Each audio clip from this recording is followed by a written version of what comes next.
Hello.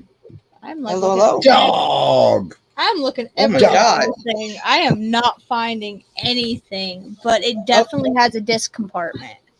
Hang on. I gotta put the TV. Oops, doodle. Sorry about that, guys. Gonna be massive feedback here. Sorry about that. Should I Okay, be problem nice fixed. and explain what I'm trying to do here? No. We're trying to fix a computer, dog. Cost disappeared. Where's House Yeah, people here. Cool. We are No, trying I to understand. fight this computer to reset it without having a password. And now we're just stuck looking for a eject button. Right? It must usually you just push the button. Yeah, you just usually like push it in, or there's And this it pops tiny, right tiny. out. It's like I'm hitting everywhere on this thing to see if maybe it's just a pressure switch somewhere that I'm just not hitting right. But I'm not. It's like I'm literally about to take this itty bitty screwdriver, take all of these screws out. No, you're not. It's not working. No. Okay, so where I the hear you, Beth. where I the hear you. disk drive comes to the lip on the underside of it, there should be just enough room there to get like the edge of a spatula in. I can get my nails under it. Yeah, get your nails under that and then pull. You're gonna have to apply even force, not a jerk, but just even continuous force where you increase the pressure. Because the tab they use to keep that in on laptops is pretty minor. Come on, come on. Ah! Use the thicker side of this. Maybe that'll help some. But y'all can't even see what I'm doing. Where am I at?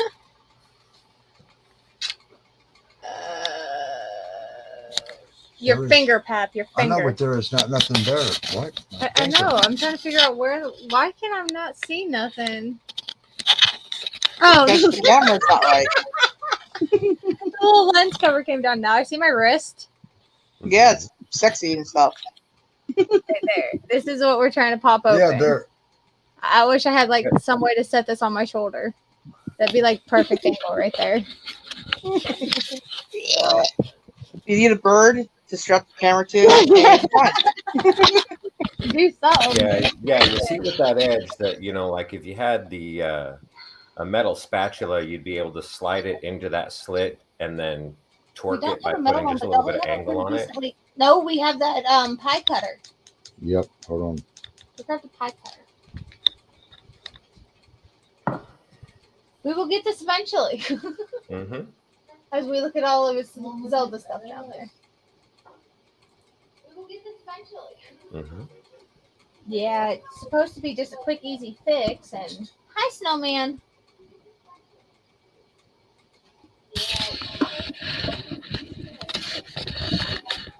Snowman. Yeah, I'll be right back, guys. I gotta restart my phone. Ha! Perfect.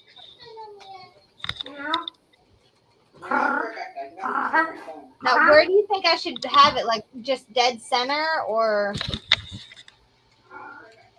Um, Where do you think I should have it? okay. The I'm dead pressure center. you want to lift up on the outside edge.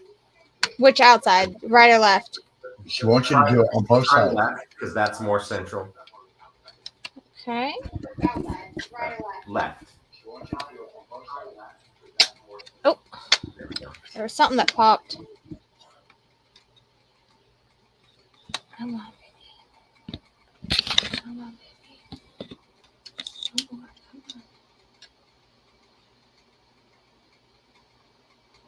Oh yeah, instead of the wiggling up and down, torque it so you're actually twisting the spatula. Alright. Wait. Who's twerking? Oh, I'm not touching it. Yeah, it's more like you're trying to rotate the flat of the spatula to lift the outside edge of it. Yeah. I see it right there. That's like why I you got need one side of it. Like that. Whew. Okay. Yeah, they took it out. Are you kidding me? The disc is gone? Yeah, the entire disc thing is gone. Like I need to reinsert it. Or I just pop the outside off of it and I need to figure out how to pull the rest of this out. This is okay. This is okay. You have another disk drive in your house, right? Not external, no. No, I don't. Well, I mean, you have another computer in your house, right? See, because I'm pretty sure it's right here wiggling. I think I just popped the case off of it. Yeah, a lot of the laptops don't have a disk drive in them anymore, but See, you have look. another computer in the house. Not at all. Okay. Because since it doesn't have a disk drive in it, what See, you need to do, Yeah, I said this. It's Yeah. right here. It's not coming out. Like Yeah, all I that's did it. is pop the case off of it. Okay, so the case cover part is off. The disk Yeah, drive is and there. this is the disk You drive should be able itself. to see a button at this point, or the insert hole for the manual eject that you can shove a paper clip into. That's probably going to be that right there. Don't see. Is it this little whole area here? I can't see. I'm trying to get it to focus. Yeah. Would it be this area here? That looks like it'd be to me. That's That'd what be the only mechanical piece I see there. same. Right. Like it's definitely there because I can wiggle it. Right. But yeah, I've seen them damn laptops that don't got no Disk drives. Oh my Disk drives in gosh. them. Yeah, I had one of those. The cops took it. I hate What? cops. Listen, I hate cops, and I hate my cousin who doesn't listen. Listen, as simple as that. And why is there an echo? Is that on my end? No, it's probably mine. I was say I don't see I an don't have echo. my headphones Yeah, on. see, Yeah, I've got it. there was the sock trick from last night. Yep. Base. Who was that? Justin, I thought. Wasn't it Justin who said about the sock trick? Or was it somebody else? I have no idea. Mhm. Or was it the one that I couldn't figure out how to say the name? Wait, was that last night or during the daytime stream? Listen. I don't even time anymore. Okay, I just don't. Okay, do you realize that Twitter timeline and YouTube timeline and Facebook timeline and Discord timeline are all different timelines? Okay, keeping up with any of that is who cares? Time is stupid. You get like people like Ron who go, "Hey, I should have got this thing earlier. Should have checked your DMs earlier." Love Ron. Oh, yes. So, yes, time is dumb. Did you say, Thank you. dog? I sent you the message to come up. If you look in your Discord DM, you'll have Hi, Colton. or I thought. Hey, Oh Jocko. God, do I have to do that to every time? Do I have to do that copy? Yes, you have to. Oh, okay. Well, once you got the link copied at like at the beginning of the stream, then anyone you want to send it to after that, you can just do paste. It's still saved in the Windows clipboard. Anyway, what were you saying about having a secondary computer? Okay, so if you have another computer you can get to, you take the disk to it, you go to the My Computer section in Windows, and then you just copy the contents of the disk onto a USB drive. The whole thing. Okay, so And yeah, you that's can- something and then you can simple plug- that even my brain can do. Yes, and then you can just plug that USB into this computer on the screen that it's at now, and it can go through the full reinstall process. It'll do the recovery for you. Okay, dog. Check your DM, and I think I sent it right this time. You think? Yeah, because the one I sent you before was for tonight's show. This in here would be the StreamYard. Okay. Yeah. I There's could your hit both link, links on dog. our DMs too, so there's no Hello, excuse for Jocko. Duckface not to be up here. Jocko. I haven't heard that name. I haven't heard Jocko since who was that? Michael Jackson. They used to nickname Jocko. Yeah, seriously, I think that was his nickname for a while. Something like that. Oh, with Michael Jackson, it was Jacko. Yeah. Right, Jocko? No, Yeah. Jocko's one of my friends from like last year that I met on Twitter. He was one of my. We met on my Twitter that got hacked and taken, and he came back and followed me quickly. He was like, "Oh my God, let me help you get everybody back," and he did. Yeah, that's Colton Q Cat there. Yeah, the Prince of the House. Nice. Welcome to the stream where we ramble on about nothing, everything, and all that. Nothing, everything, and anything in between. Oh God, that killed me. Kind of said all that, so. Pat, look in front of Colton. Yeah, I know. Yeah, I that's see beautiful. It. Well, look, there's only 2 people watching. One of them's Dog and one of them's Jocko. And Colton went over to Daddy. And besides that, we space. Yeah, Jocko said, "There's a giant cat." I know, right? All you see is just his paws. Yeah. There he is. The 50-foot cat. Oh no! He's a Colton.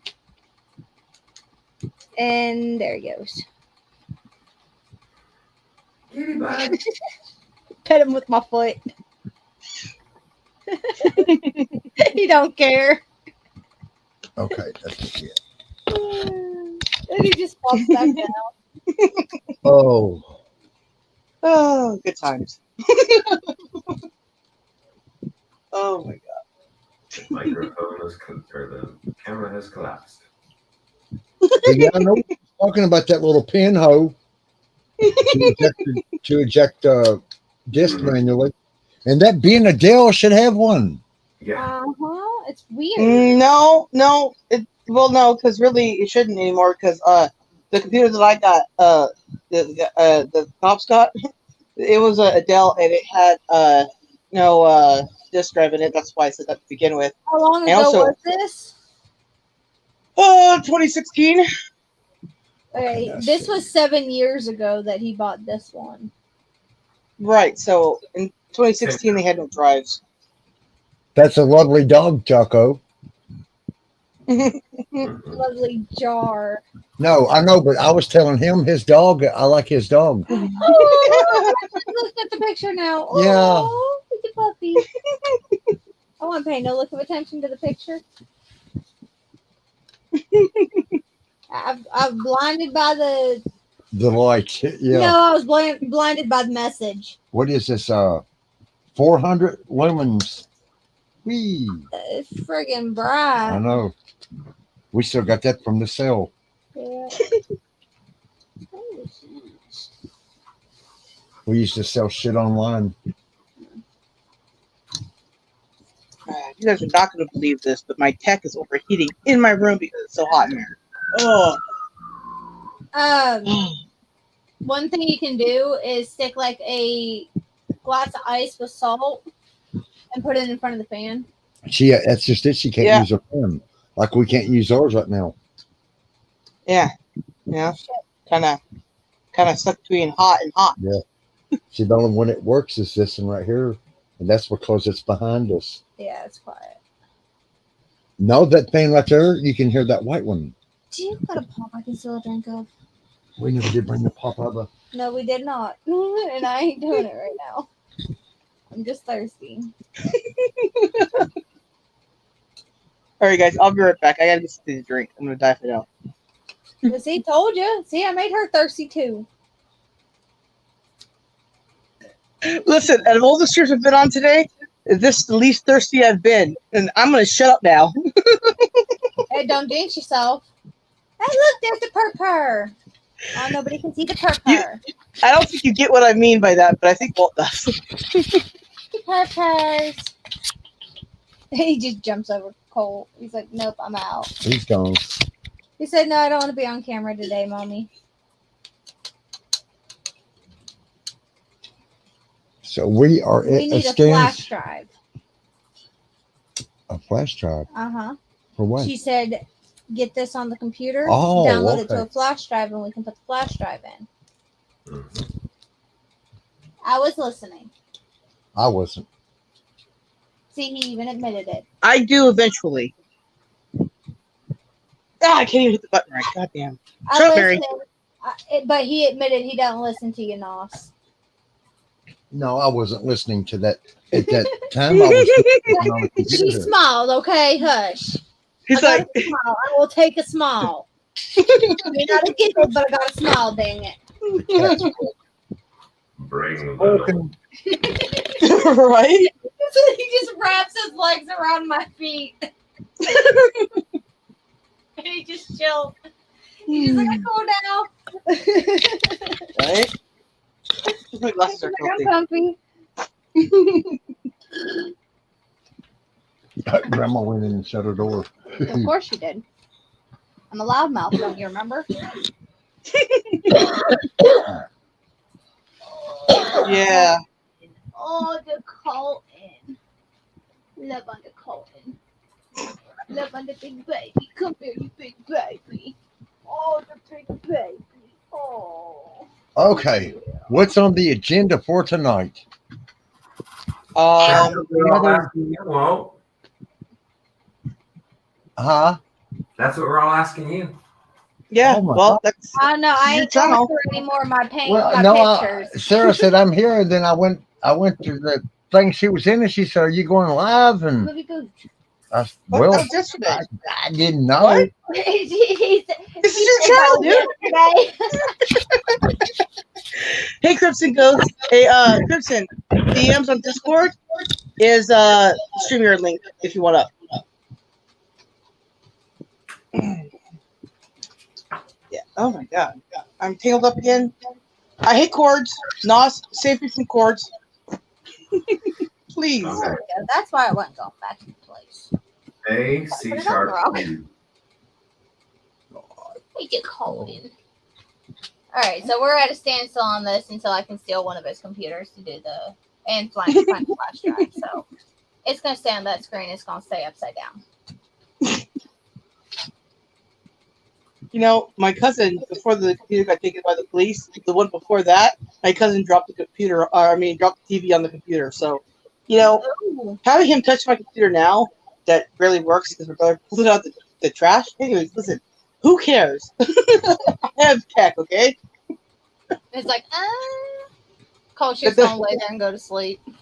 Sarah, do you got ghost stories? You need ghost stories? Did you just say Sarah? Yes, Yes. Sarah. Well, yeah, but I think you guys already heard them. I haven't. And I haven't. But, well, I don't know how you couldn't. You've been on panel with me many You times. want me to? Yeah, Yeah, but do you you want me realize to- how often he doesn't pay a lick of attention to anything going on around him? oh, Well, yeah, we know. We know. That's what we love, Walt. He's a resident. I didn't hear anything he said. And then I'm like, oh my God, I have to say it again? He's like, please? Well, I mean, I could try to find some way for him to get the pictures that we took in the cemetery up, and we can Well, start you know, we talking got to about download those them and put them in movie form.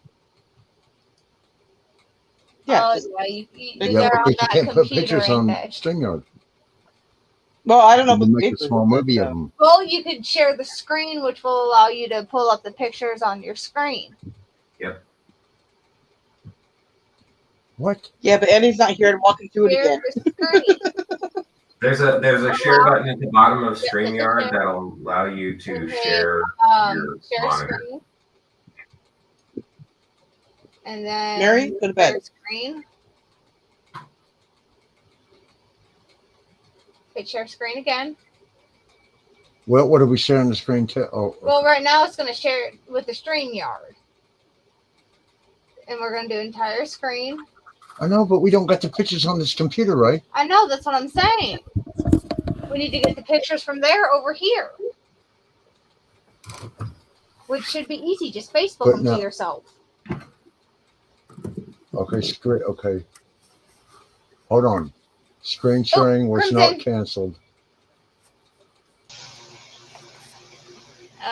Let me pull up YouTube on my phone, y'all.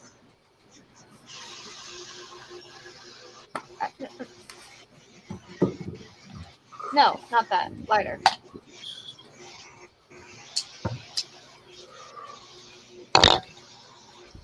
Now I'll take the mouse. Okay, now how do we cancel it? Cancel it here. Okay. I didn't say you never even finished sharing. There. What is it?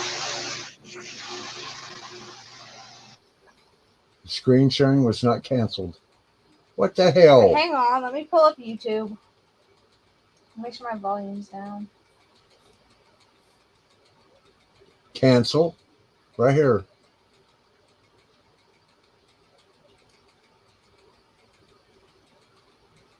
Okay, screen sharing was canceled. Make sure to click share on.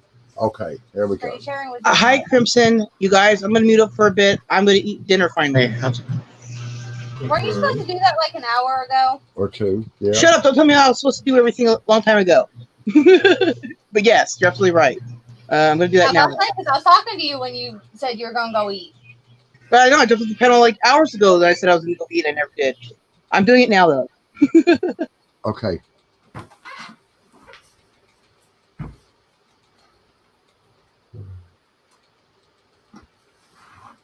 He muted his own mic, didn't he? He did. Okay. Mhm. Cool. I was gonna say I couldn't tell for a second. Yeah, because I hope I didn't mute his mic.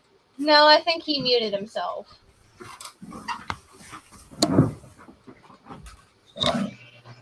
what happened? Hand me the other mouse, by the way. There we go. Hello, Ghost. Hi there. Hey, what's going on? I'm back, by the way. Hello. Hand me the other mouse. Other one.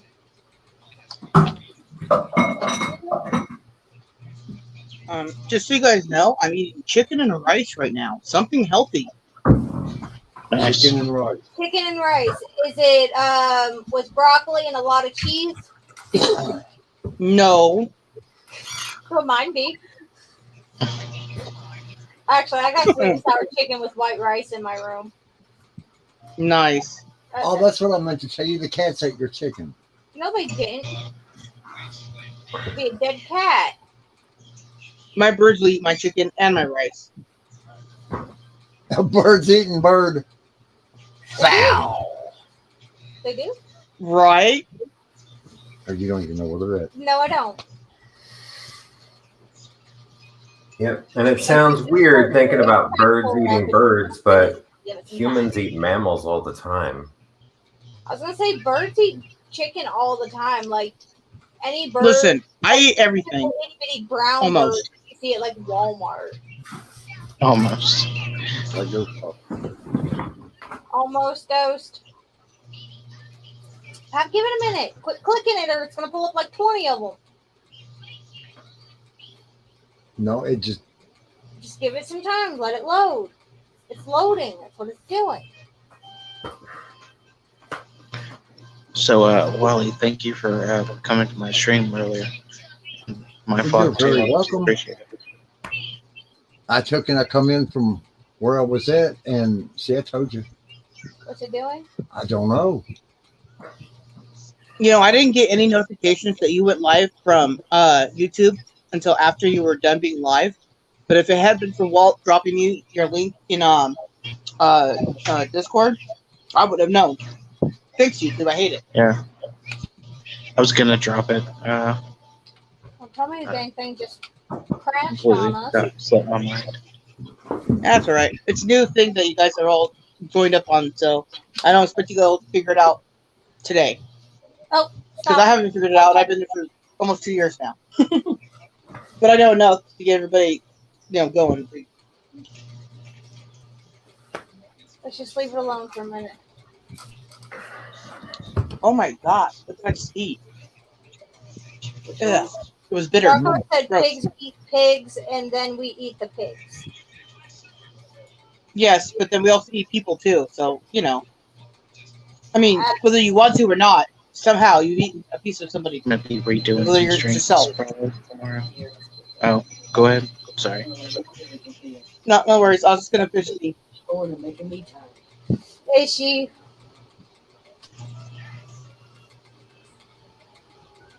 I mean, almost any wild animal, if it's like a scavenger, will eat the same animal that it is.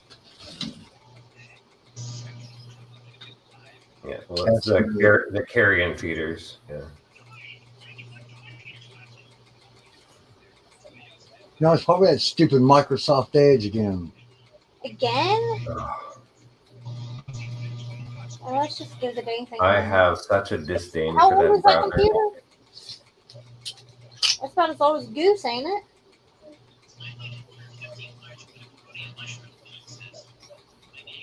It says Google Chrome. That's the only thing that we had up at that moment. All right, so go ahead and close your task manager. But no, that one page that popped up there was a freaking updates. Close it. Now try opening the document. I don't want to open nothing yet. Just let it sit for a minute. Just let it be for a minute Because I probably need to restart it. Probably done a fucking update.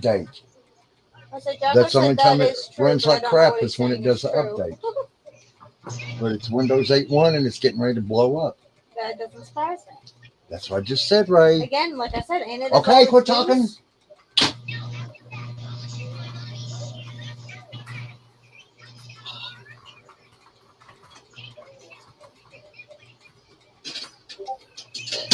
Tell us a story, Ghost.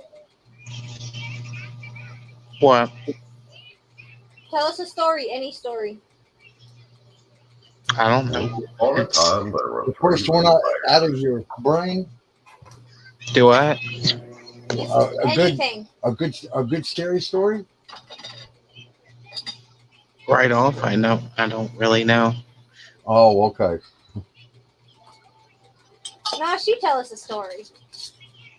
Or Isn't yeah, that let's what hear I've another been doing for chapter the of last couple Nos. of days? Yeah. Nos is the bomb. I literally sat there. I was getting ready to go to bed at like 1 o'clock, and I literally sat there for almost another half hour just to listen to you. Yeah, that is wonderful. Thank you. Yeah, so you're all liking the learning about the fate of humanity I've been covering about the last couple of days, right? Yes, I have actually been enjoying that. All right. Yes, please tell me more. Tell me more. And not Backstreet Boys. Right. Okay. And I don't know what to say to the tell me more other than how far did you get? right. We'll have to look back 3 streams ago to find out. Oh no, I was only on yesterday's, so Sounds like you have a lot of homework to do, young lady.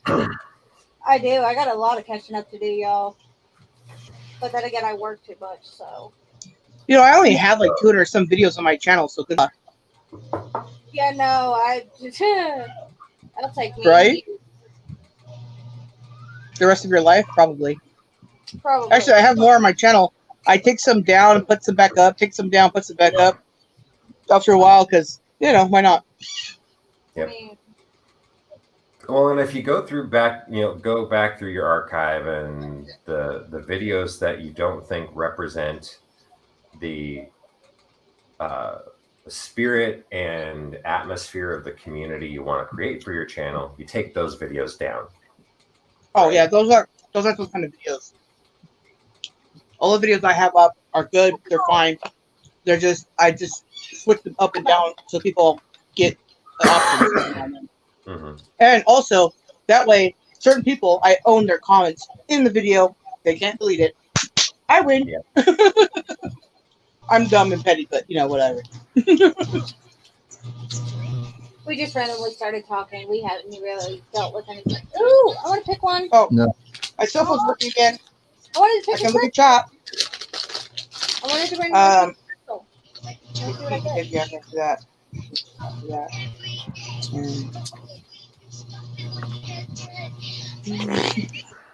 Okay.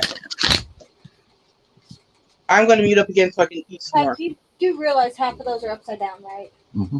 Okay. Right, Jocko? Right? Jocko, I'm envious. I don't have access to my proper 420 resources here. If you weren't in another country, I'd give you some. I know. I'd run it over right now. But no, I got you. It's like, here, I'll mail it to you. Probably get it's like, ooh, this is ours now. Yeah. All right, once, Jocko.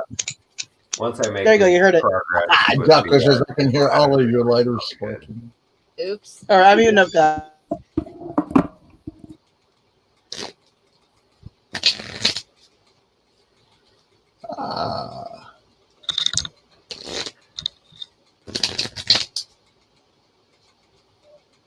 I hear those cards riffling there, Walt. But see, we don't have nothing that cool. I am pulling. You have the. Door. It might help if you turn the camera back on. There we go. Mm. You're imaginary touching it, Sarah. Yeah. All right, hang on. All right, I'm listening. Put it just on your hands. No. Out my ears. Okay. What do you do? Here you go. Ooh, that kind of matches my tablet cover. Galactic. Yeah. See what Sarah got here. Love it, Jocko. Jocko said he's Right? also putting down a bottle of fire water. Yeah, firewater. Ain't that beer? Or no, that's not. That's Any hard liquor. liquor. Yeah. Oh, okay. I was like, it's definitely not wine. Liquor. Right? I hardly even know her. No. Right? That's impossible. Here, I'll hold the card. Oh, See, God. people No, think just the quit. Celestials don't have a sense of humor. No. We are loaded. Fine. Well, Camera. then I must be one as well because shit, I find everything funny. Even some of the stuff I'm like, I don't even know, man. Can't see it. Yeah, like when I found a dead body, I was like, that's kind of funny. What happened to me? What? Of course it did. Yeah, it's Will Wheaton's first major role. Tilt the camera down a bit. What Will Go down Wheaton? no more way. Just quit. Dude, I need to have Why- a stimulating Star Trek stream. We're about to find out what that means, Sarah. This may be your Oh. first time on on this planet. If so, you probably feel alien, as if you don't belong.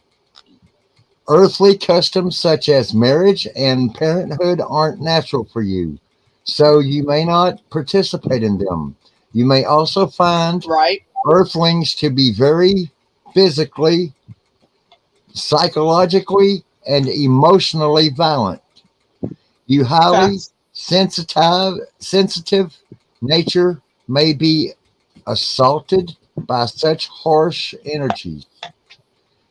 Nothing You crazy just- on that one. You just want to get along with everyone and be as kind as possible. Your compassion helps diffuse the world's tension, making the entire universe a more peaceful place. You may Okay, find that's earthly little much there. relationships confusing and feel more at home with technology and energy healing.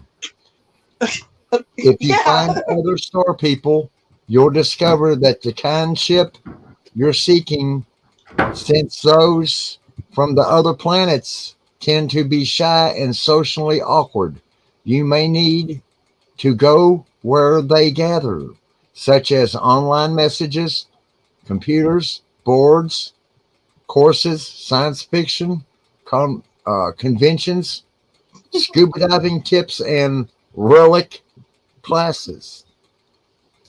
Interesting. That was weird. That was a Well- weird reading. I don't know. It's pretty on point. It's talking about being a starseed. Yeah. You go, Sarah. Right on.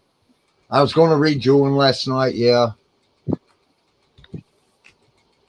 Well, I'm sad that you didn't, and I think that I'm gonna cry forever now. Thanks, Walt.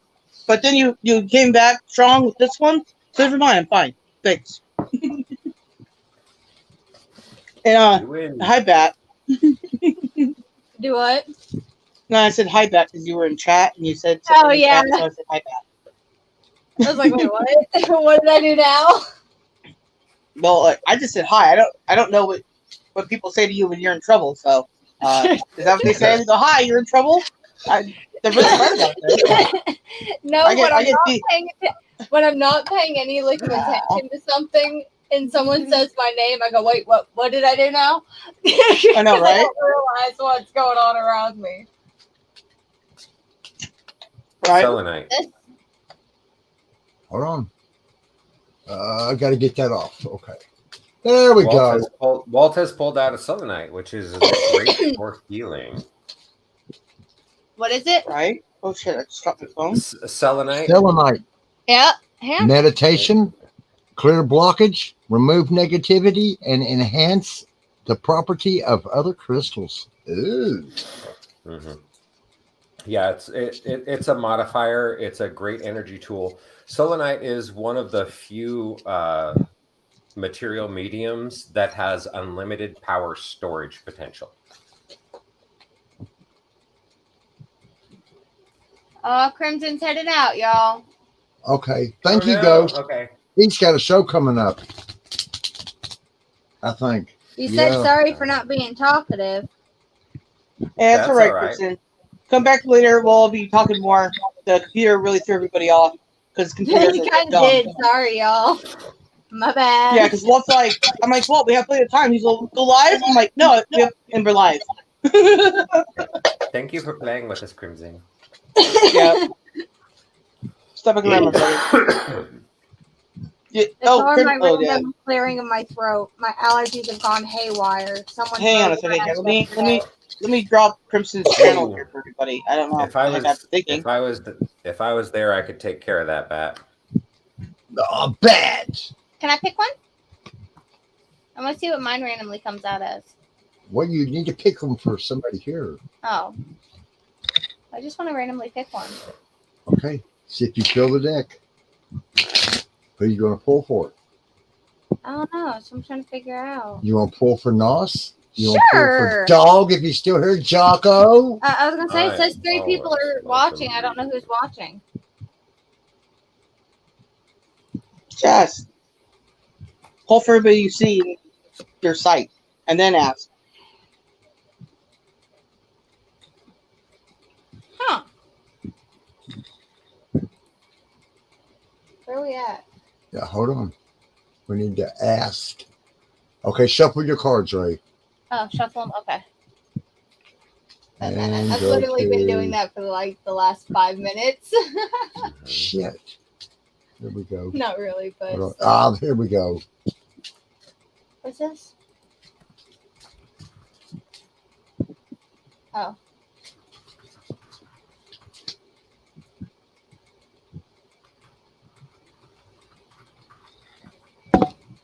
Okay, I gotta eat for real. I want the card pulled. Sarah loves to do that. You'll pull one for Nossi? What, eat? What do I love to do? What?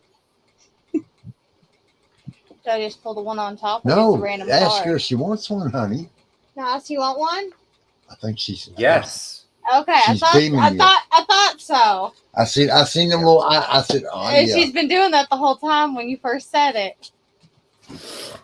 So do I just pick a random card or just the one on top? No, it's the one you fill. You got to fill it. Yep. Fill it.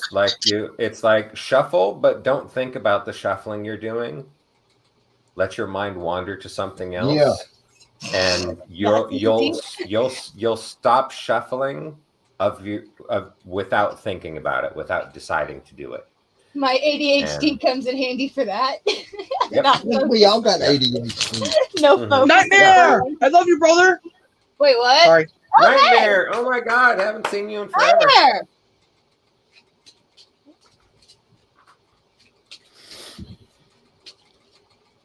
Whoop whoop. Hey, Nightmare. Let me know if you want up. We'll drop you the link.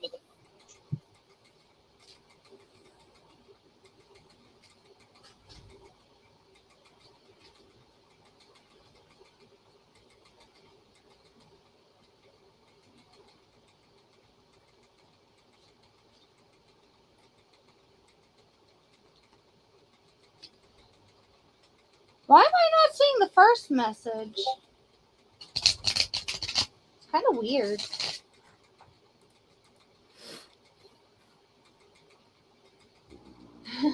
He says, nah, he's good.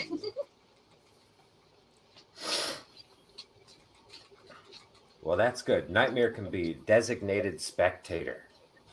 That works. Be able to give us feedback on what we have Right. going on. Yeah, maybe you can give us an idea of something to talk about. Yeah. Because otherwise it's just going to be really random. Yeah. Oh, there's plenty I could talk about, but the thing is that in my role with society, my function is to provoke others into the discovery of knowledge, not just to disseminate it. In the old times, I was a muse. And that was my function, is to provoke people into achieving their greatest self. So provoke them into developing souls. Their brains. Yep, and teaching them how to use their brains to bypass what they're taught to expect that they need to do, and to find their true path to be able to, which Sarah can tell you I helped her with a few nights ago. That is a fact, and this, to be honest, I feel a lot better since then too, and nothing like a lifetime of change kind of feel over the night. I think it's facts. Facts. A modification of your state of being that will carry with you for the rest of your life. Facts. Yeah, and here's one of the things on that is that, you know, I was able to do that remotely through digital media, right? Being able to connect through that call, and to use that channel to connect the energies and to help align that healing. Egypt. That was an interesting one. Here we go. All right. You need a magnifying glass? My glasses are a magnifying glass. Okay, Ruth. Nice. This card signals a significant past life in Egypt, which relates to your present situation in question. When a negative pattern stubbornly refuses to heal, its roots are often buried in a lifetime beyond conscious memory. Fortunately, you can access and heal the issue. Like gardening, you can eliminate vestiges of the past by pulling them out by their roots. If you're drawn to Egyptian culture or travel, you most likely had a positive experience in your lifetime there. You may wish to explore the belief system of Egypt to tap into ancient memories.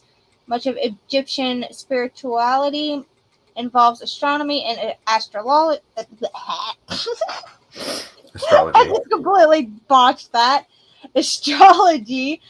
So stargazing can also help you trigger insight and recollections. On the other hand, if the thought of traveling to Egypt is frightening to you, or you have negative feelings about this culture or spirituality, you may have deep-seated fears associated with your lifetime there. This is fairly common, as many traumas occurred in this land in ancient times. Working with a qualified past life therapist or a regression audio can help you release and heal old toxic energies.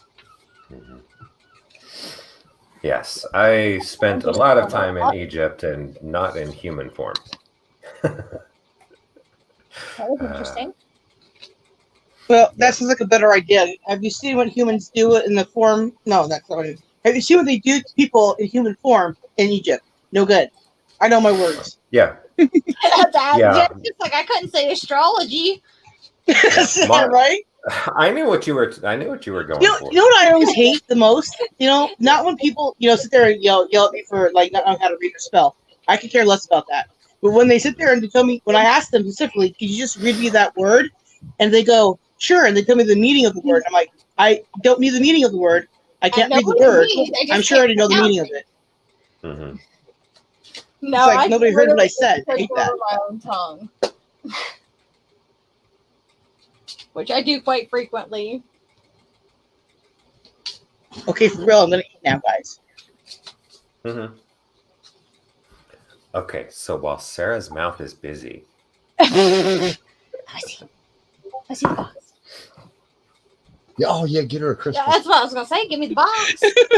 Jeez, he just don't want me to do nothing tonight, does he? I'm busy cleaning last night. Mm-hmm. But hey, I got it all done. Yeah, so you pulled that selenite out earlier there, Walt. Selenite is a very, very special crystal for us. It's as you know, there are a lot of crystals that have value in the material plane with energy work and things that are designed to work specifically here on Earth. But selenite is the one that has the greatest direct connection for celestials. And it's pretty too. It is absolutely pretty. And its ability to transmit and transform and emit radiant light from whatever sources are around it. Like, you know, if you have one of those little keychains that has a light on it, you put that on the bottom of one of those things and it just radiates this beautiful white light. Or you can put colored lights on them. You know, if you get one of those little pedestals that you usually put the plastic cutouts on where they change colors and light up and stuff, you put a selenite on one of those and let it sit there and it just keeps radiating those beautiful colors throughout the rainbow. Yeah, I've seen that in ice and vodka things. Ooh. Yeah. Yeah, those are great. I mean, ice is in like the cold frozen water, not ice is in meth. Yeah. I think I hope everyone knew that. Yeah, we're not worried about the destructive drugs. I mean, look, I'm in California, guys. I have to put the disclaimer out there, okay? Yeah. I have to admit, Nos, if you are actually this crystal, it is very pretty. Well, I need to see it. Where quit moving? Oh yeah. Is that smoky quartz? It is actually. Mm-hmm. It says grounding, positive energy, detoxifying, and balance energies. It's a root chakra. Yeah. And all the good stuff. Yeah. And see, both of them dealt around some positiveness too. Yeah. She's a very positive person. And healing. Healing is my primary category.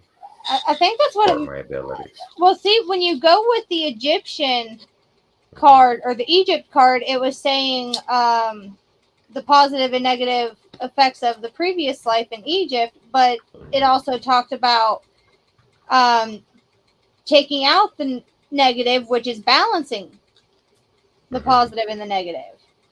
Mm-hmm. So they both work together really well.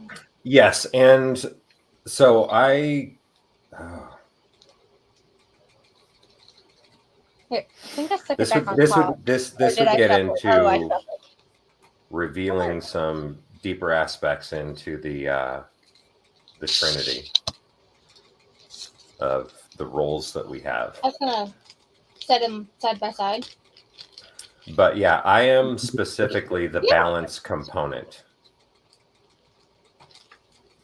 Should I make him do a reading on me? I haven't had one yet. You don't make him.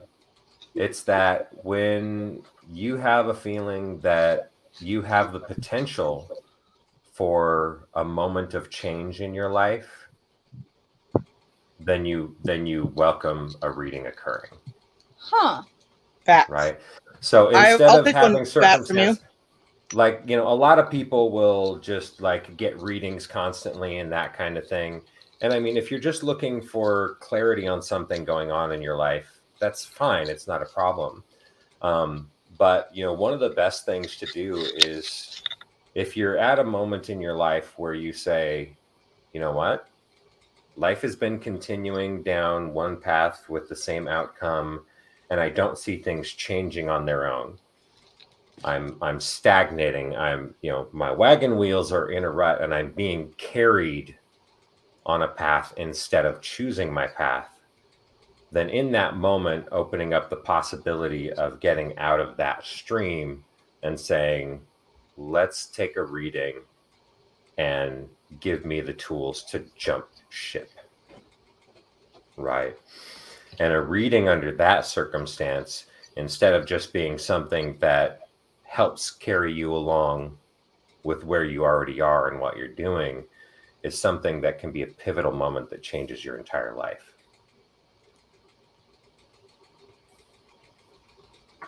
What does it mean when you randomly grab a crystal without even thinking about it? Or thinking That means about you're doing. anything? It means that You're doing it right. what you're supposed to be doing. Yes, You're doing it You're right. doing it Exactly. Because I was still thinking about what you were saying earlier, and I just randomly grabbed another crystal. Good. And Well, who did you grab it for, goofball? I was And there ain't nobody in chat. I was thinking of Nos again, Ah. which is kind of strange. And I wasn't Yeah, but now see, thinking of nothing. The second crystal you read is going to have a different meaning. It does. One But of- it was right beside the smoke quartz when I pulled it out. Come on, computer, hurry up. So that was kind of interesting. It was literally right beside it. And all I did was just try to straighten the bags as I was listening to you and thinking about what you were saying. Yep. You can't see. Oh yes.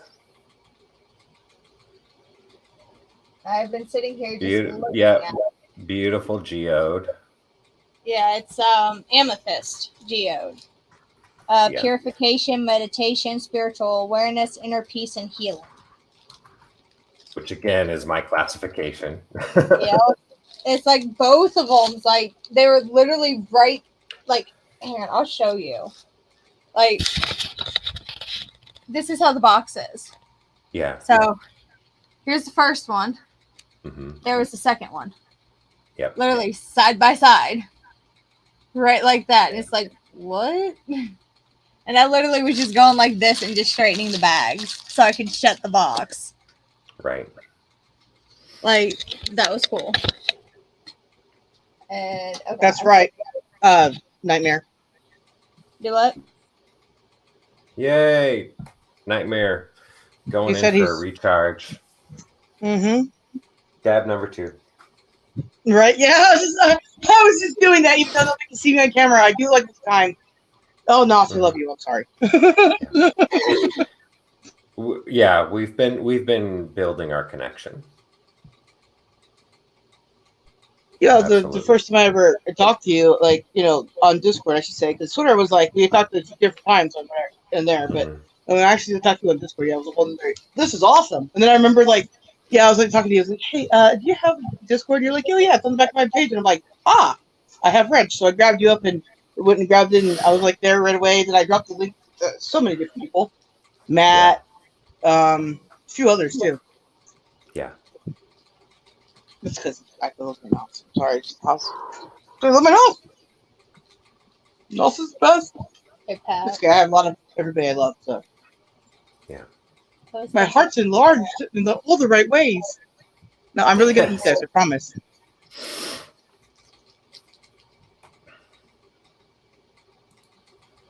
Okay, I lied. Okay, I just got Ron just went back to the stream and liked something, and I'm like, I just want to eat, guys. But no, I have to deal with that. That's all right. Mute the microphone so that you can eat. You can always type things in chat. I'm You watching need to get through the so- process of consuming nutrients. Yes, Nos, I haven't eaten all day and I never slept, so you're right. I'll shut up now. Yep, nutrients are important.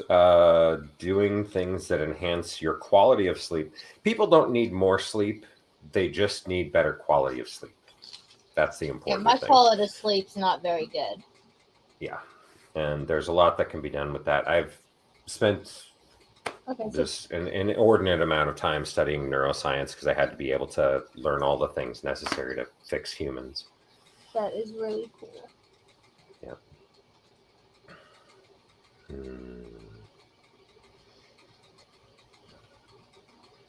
Y'all wasn't kidding when you were talking about the selenite with the light underneath of it. Mm-hmm. Yeah, the selenite's ability to take in and radiate a higher amount of light. Well, it's not really bright or anything. It's just really pretty. It's a diffuse glow. See, I just have it sitting on top of my phone. Yep. The Yeah, white but it's part. like if you have the other lights off around you, then that might help. the light, yeah, you're in a very bright area, but then the light that it emits is so radiative and just wonderful. So pretty. Let me see something here.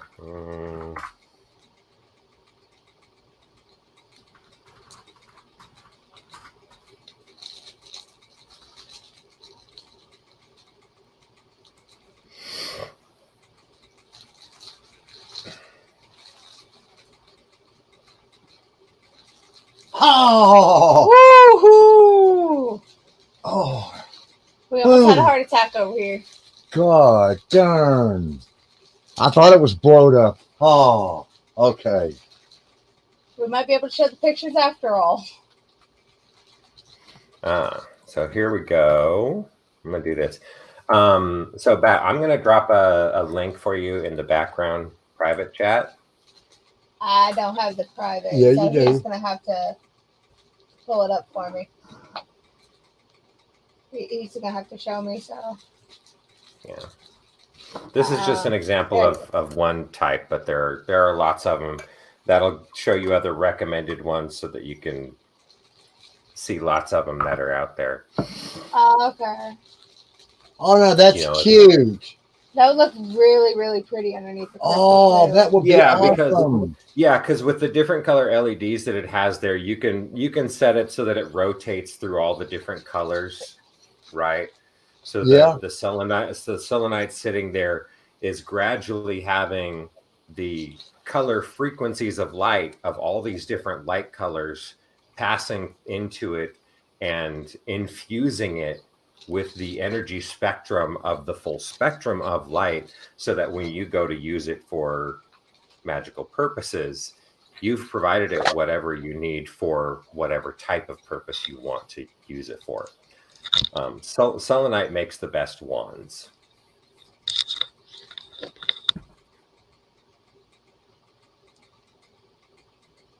I don't know if I brought my selenite wand with me when I came here. I may have had to leave that behind.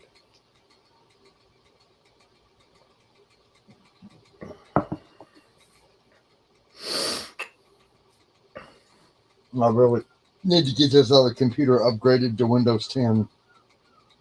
Yeah. And Microsoft is trying to force everyone with Windows 10 to upgrade to Windows 11 now. It's something I did with this computer because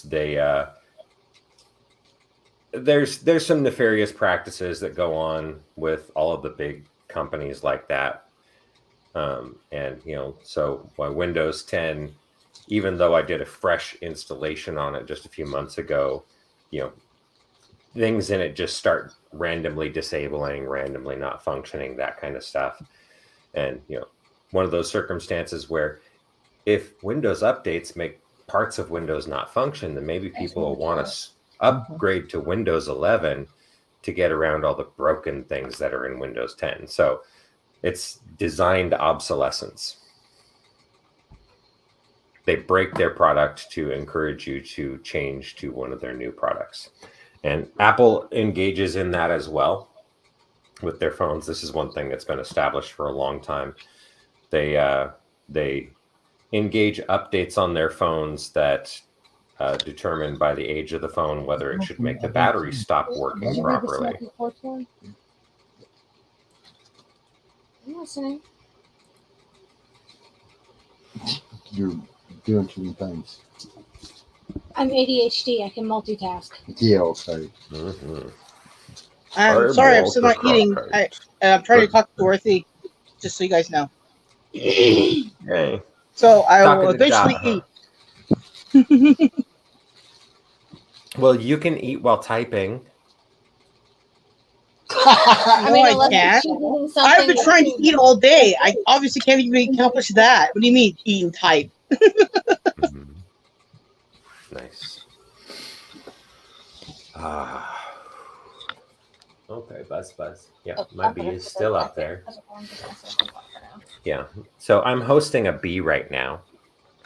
A bee? Yep. Yeah, about 3 o'clock this morning, a honeybee came flying into my window and camped in the light fixture in my room. Hey, Mom's cousin's over there.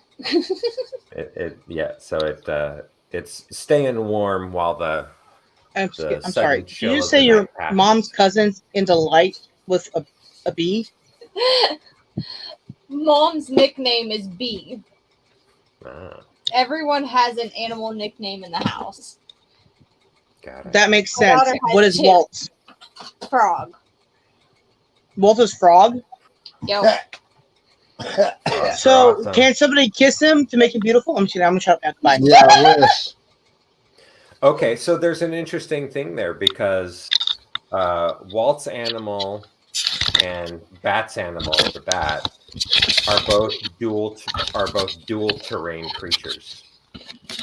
Oh, dual terrain. So That is so cool. the frog being amphibious is both at home on land and in the water. And bats are the only mammal capable of true flight.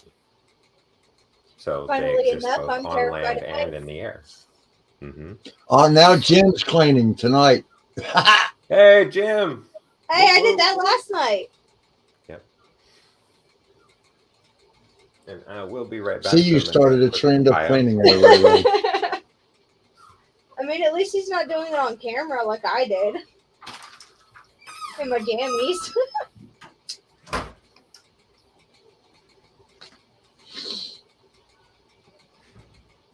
I'm going to get me some stories together.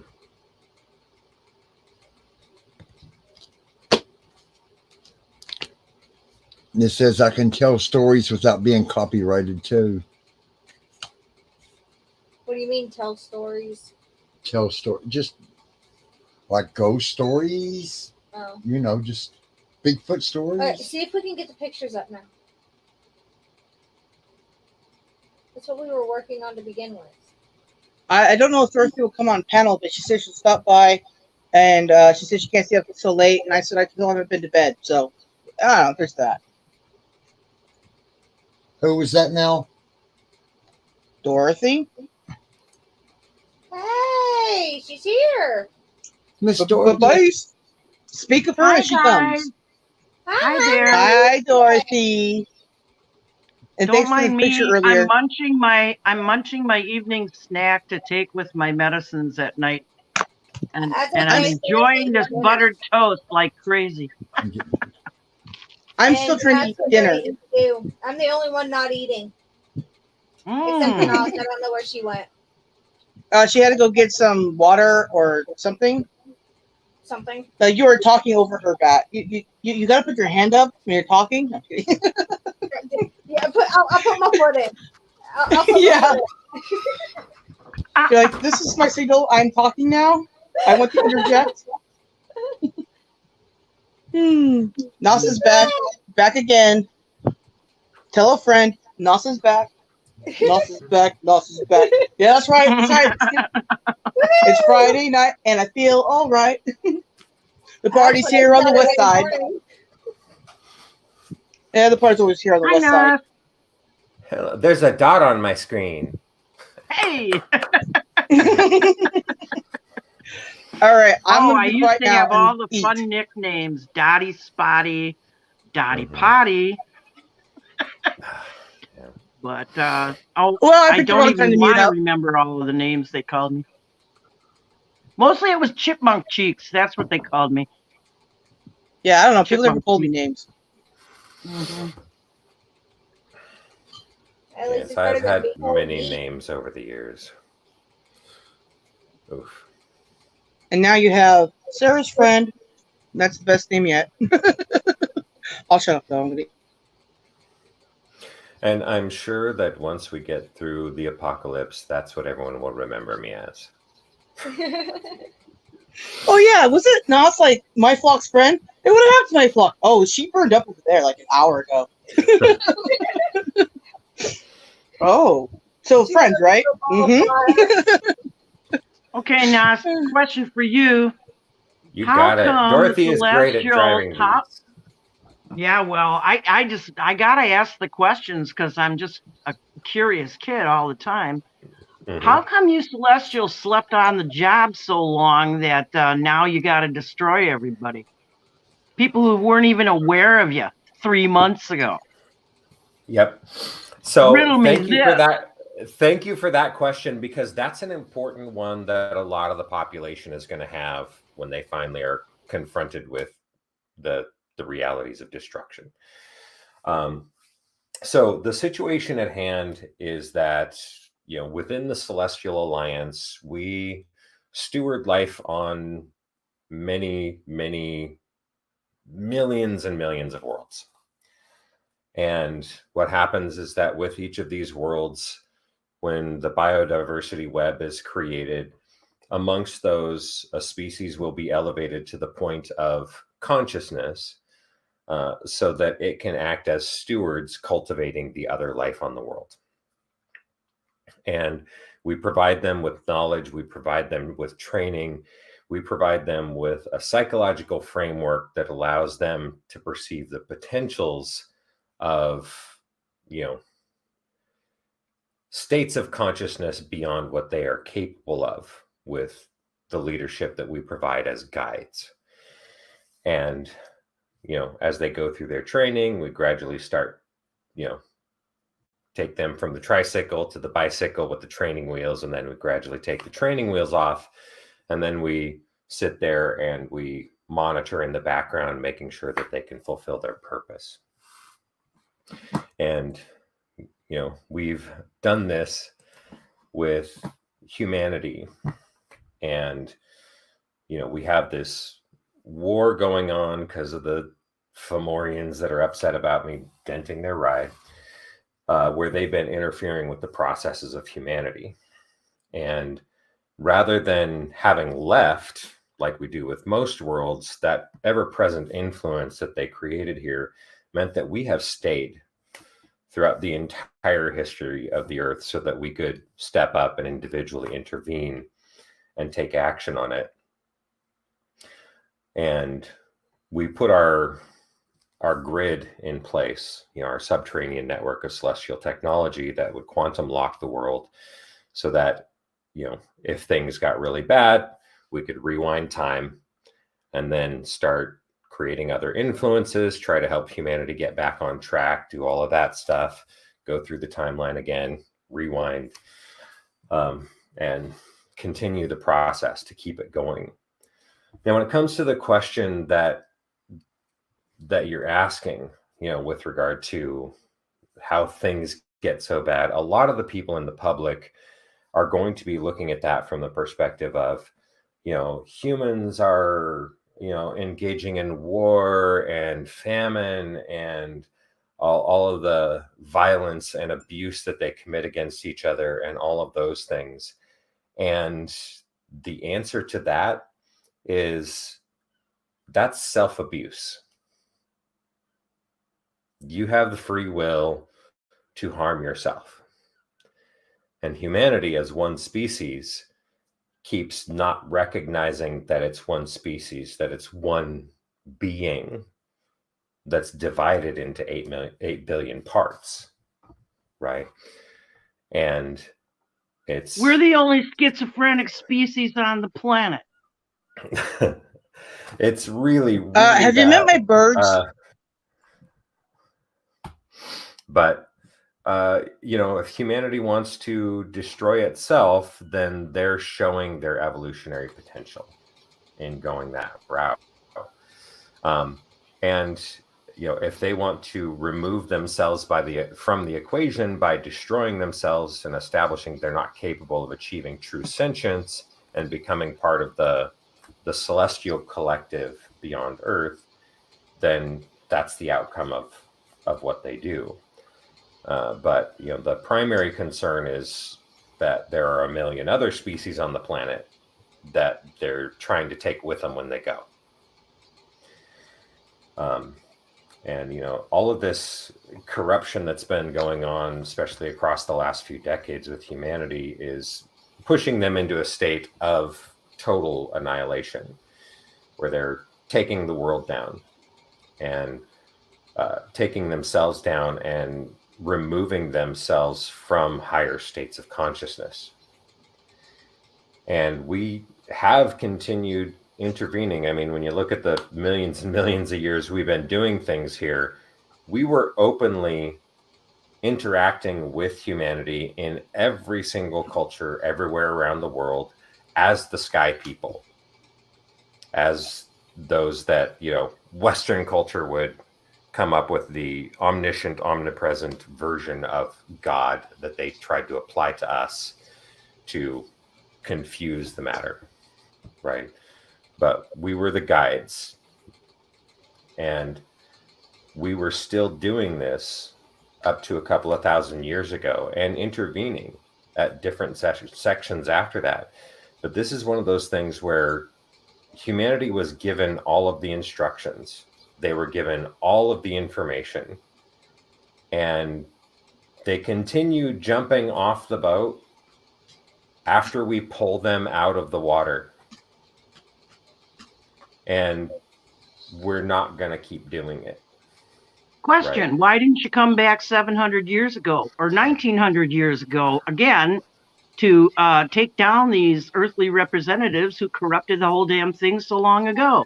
I just find it, I'm incredulous that you think that the entire species must be wiped off the planet for things that happened and started that long ago, and why would any of us know about all this? Right. Well, the histories themselves had to be allowed to play out to a certain point that a global society could develop for humanity to be capable of retrieving the information and seeing the truth of how they've been held back. So this is part of what we were discussing yesterday. With what we've embedded within all of the cultures of the world, they've been provided histories that are all part of one, what's called a celestial atlas. Okay. So with all these cultures, they were provided information on their relationship with celestials. And, you know, every subculture, every tribe of people all around the world have this information as part of their histories.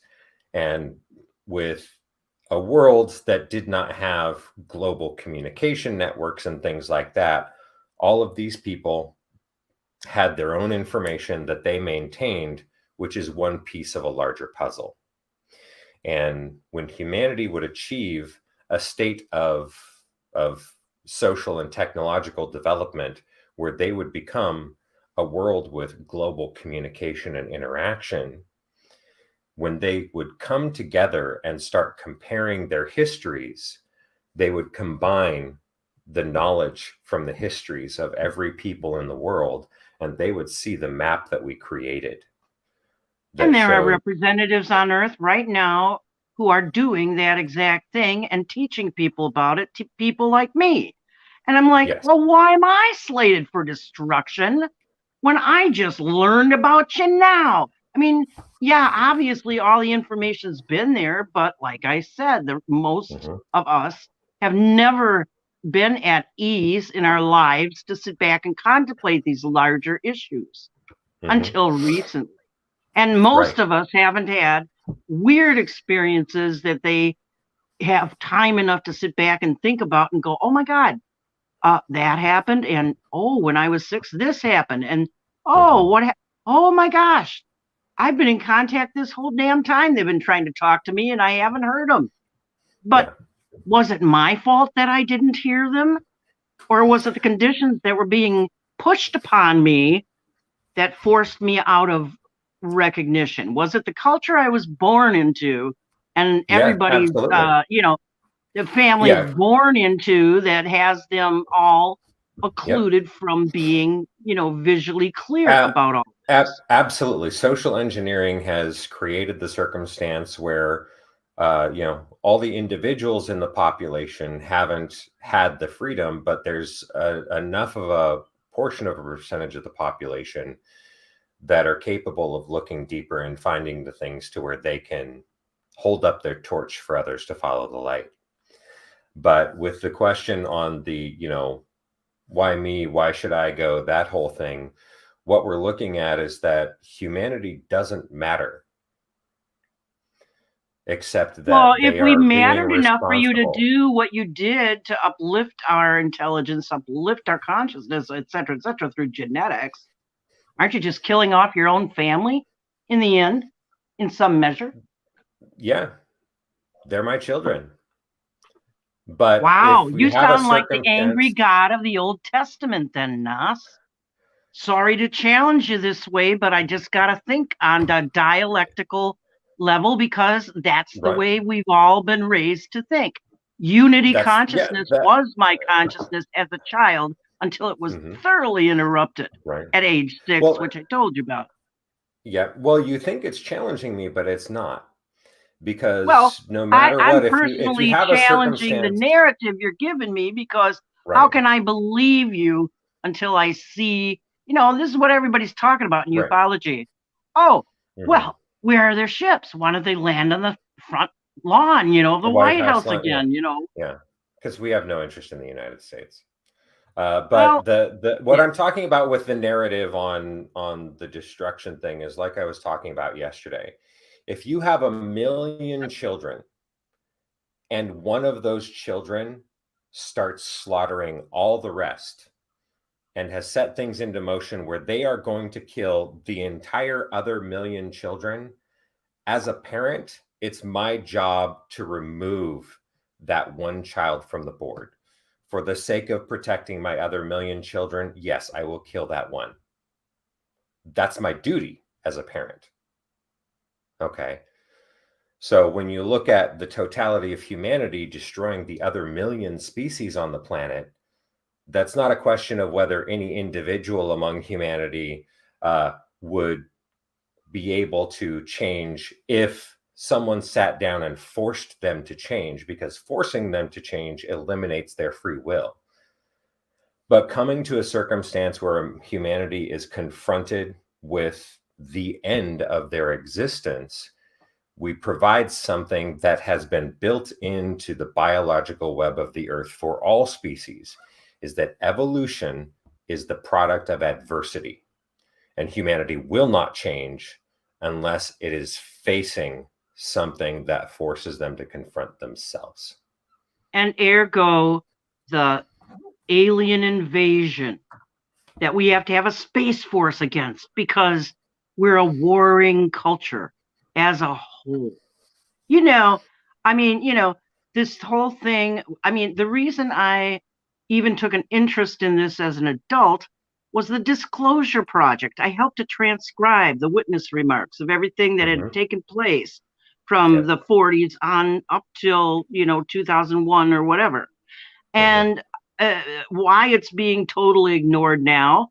Well, the secrecy thing is just, this is what everybody's trying to break through, is this secrecy thing about what we've done with tech that fell or was shot down or whatever it was back in the 40s.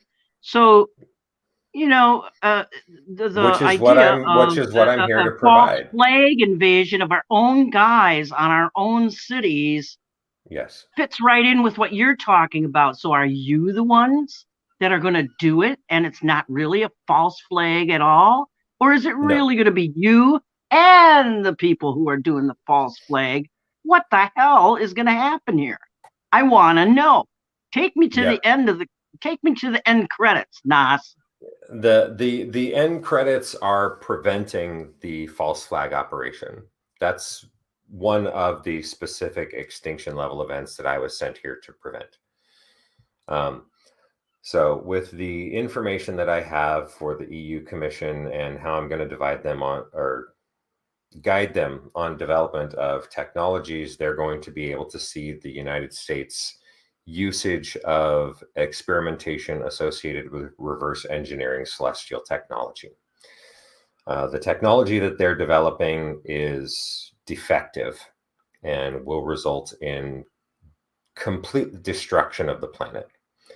And, I don't mean wiping out humanity. I don't mean environmental cataclysm that some things will survive.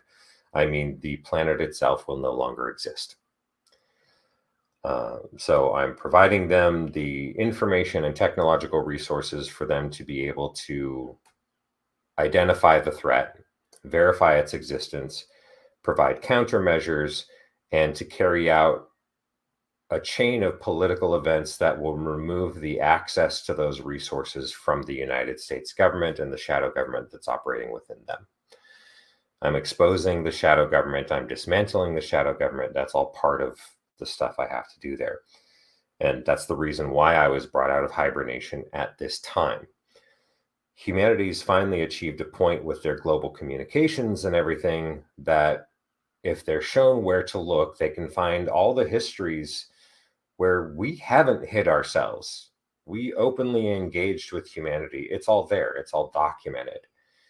And, you know, there have been just political forces that want humanity to reject everything they know and to embrace mythologies that are created by these political forces.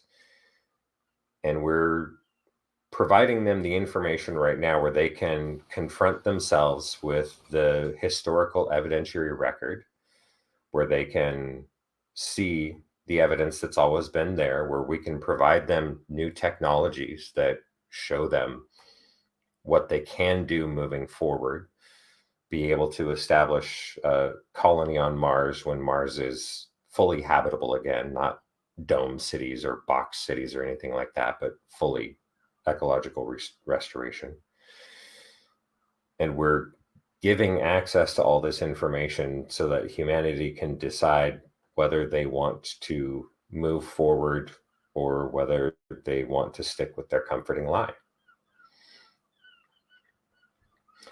I was sent to provide an option for survival rather than destruction. Humanity chose destruction. It's not us that chose destruction. Humanity chose destruction. It's got its finger on the button to destroy all of the species on the planet. That's what it's doing. Yeah. And all we're doing is intervening at the last moment to remove them before they destroy everything else. Yeah, you talk about humanity as a whole, and yet the ones who've actively, been doing all this whatever for however long are very few. And you yourself, you said you were taken out of hibernation just recently.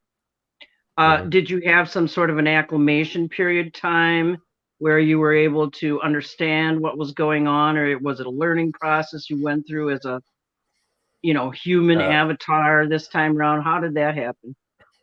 Yeah, so I've lived a human life where I was assigned to have specific experiences related to the mission that I have now. So I've been on this mission for many decades, but put into a state where I would not have the conscious awareness of myself.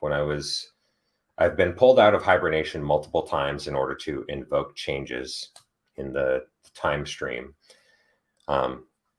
And when I was pulled out of hibernation last year, it was a circumstance where I had full awareness of the consciousness of myself. And we had to kind of go through a reboot process. It's like when your computer's starting up, it can't launch all the programs that run in the background at that moment or it would lock up. So different layers of sensitivity and abilities and functions and things come online that provide access to the next step of information that when that's achieved makes the whole that you look through a little bigger, right? The viewport gets bigger so that you can see a larger part of it. It was when I flew down to, following my instructions, when I flew down to Arizona on the first week of October last year and retrieved my evidentiary archive, that the moment I touched it, the full expanse of my assignment instantly unlocked. All of the details, the full map of how everything's going to play out with the chain of extinction level events that are coming, all the things that I had in my possession that are designed to circumvent that extinction and the one that follows and the one that follows that, and to be able to provide humanity a path that prevents them from becoming extinct. Because the destruction of humanity is the result of the actions of humanity. And all we're doing is saying, we're providing you an option to not die. But humanity not dying means that they need to return to the role that we assigned them a very long time ago of being stewards of life on this planet. And who have you talked to in the EU, and how do you know that they even believe that you are who you say you are? They don't believe yet. The information that has been prepared, I'm still working with the International Protection Office because they're handling my asylum processes. I've got information that's organized for the purpose of establishing some of the basics when I finally have my asylum hearing, which is going to provoke them to move the case forward to other government representatives so that Ireland can be the ones that presents me to the EU Commission. You know, I have provided information to a couple of offices in the EU Commission that they'll be holding on to for the time being, but they're not going to respond until one of the member states of the EU comes forward to represent me to them. You know, a governing body like that does not respond to individuals it regards as you know, just citizens or even non-citizens of the EU. Well, right. And the claims you make are so extraordinary. How can anybody just believe it on face value without evidence in front of them, demonstrations by you personally, et cetera, et cetera. Right? Right. But then even when they see these things or experience these things, won't they go, oh, well, gee, that Nas is a really good magician? Yeah. There are a lot of people that are conditioned with cognitive dissonance where they're, no matter what they see, they're going to be incapable of accepting it. You know, which is why I have been, you know, have lived a life that would create the evidentiary documentary archive that I have that they can verify. You know, that shows the information I can establish that goes back more than 3 decades, provide biological evidence and all sorts of things along those lines. It's a circumstance where I don't need the world to believe what I am. I don't need the majority of people to believe what I am. We just need for there to be an official representative presence that is going to put in the work necessary and has the resources for following instruction on technological development to verify what I'm saying. Because I'm showing them where our subterranean cities are. I'm showing them how to apply technology they have access to now and enhance the sensitivity so that they can verify the existence. So they can verify the claims that I have made and to know that the world is on the edge of extinction.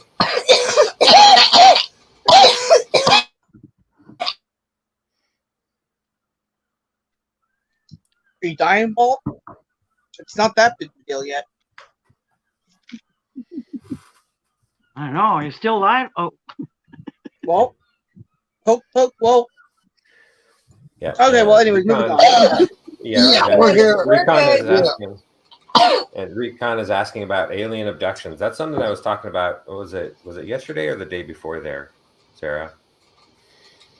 A lot of the experiences associated with alien abductions are psychological experiences, you know, psychically imposed experiences for the purpose of us monitoring human reaction to the potential interactions with celestials. Essentially, you know, a virtual psychic scenario is started with the concept of the person interacting with alien life, and the expectations of the individual determine in that vision, in that experience, what form the alien takes in that experience. And the expectations of that person with regard to whether they're having a hostile experience, something that's traumatizing or violating, or whether they're having a friendly experience and flying the ships or whatever else like that, is the direct result of their expected form of relationship and interaction that they would have if they were to encounter an alien species. And by triggering these sorts of circumstances with individuals, we're able to find out among the population what the going expectations are of how an interaction with our species would go, so that we could know when we achieve a point that there are, sufficient people in the population to be able to do the work that needs to be done, and that we can identify attributes associated with those things in order to come back out of the woodwork and interact with humanity in a way that's not going to immediately have a volatile response that prevents humanity from being able to do the work it needs to do. It's interesting, in my collection of photos from when I was very, very young, my oldest sister Connie took a picture of me as I was just learning how to walk, and I was bracing myself on the TV, and you can see in the picture on the TV, there's this gigantic alien from The Outer Limits, and here I am smiling, the biggest smile. Mm-hmm. My sister swears the TV was off when she took that picture, which was kind of interesting when I consider it. And when I got a little older, I had a little playhouse in the backyard that was already there at the house we got. And to the inside this little playhouse, there was a little storage closet, but whoever built it didn't finish the floor.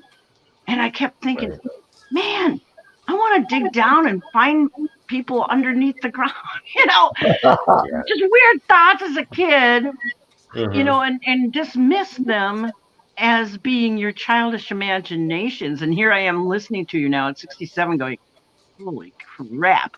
Was I getting messages that early? Yeah, probably. Yeah. And there have been there are legitimate biological encounters that happen as well.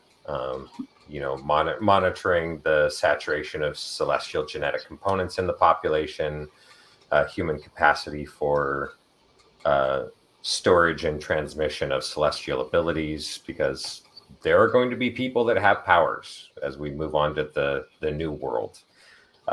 If humanity survives what's coming, and if the majority don't, we still need to have a small portion of the population that survives for the cleanup.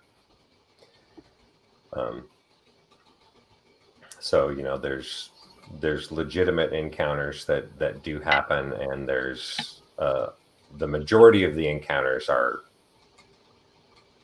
mentally provoked. And is that what is it? Skull something transmission. Beamed information, beamed thought patterns, beamed somehow. Kind of like the ability to use wave transmissions to excite neurological responses remotely without having to have physical contact. And that's a technology that humanity is experimenting with right now directly. I'm curious, how many people that you've done this with have gone insane as a result of this because they couldn't understand it or couldn't bridge the gaps in their own. I mean, I was raised on Twilight Zone, Hitchcock, The Outer Limits, One Step Beyond, you name it. All my older siblings, we were all parked in front of the TV on Sunday nights, and so we got exposed to a lot of stuff that was totally inappropriate before they decided there were ratings on things. Right. But how many people have gone totally nuts from, they're sure that they've had a transmission, and then they tell everybody, and of course everybody thinks they're nuts because the whole story has been there's nothing there until 1 year ago, for God's sakes. Yeah, and it's something that does happen occasionally, and it's like the responses individuals have is part of their expectations, and those expectations are set by their cultural programming. Well, thank goodness I learned that I had guardian angels then. That was my explanation. Yes, you do have guardian angels. Yes. Right. You do have guardian angels. Yeah, and it's one of those things where, we have kept an eye on things for a long time, and every time there's been a failure, we've gone back, modified the processes that we use for engaging with humanity to try to help keep them on the right track, steer them back to the right track, while maintaining their expectation of free will. No, don't move it where I can't get hold of it. It's going to be right here. And there's only so much interference that you can do without breaking the fabric of society as a whole. And that's the balancing point that we've had to operate from.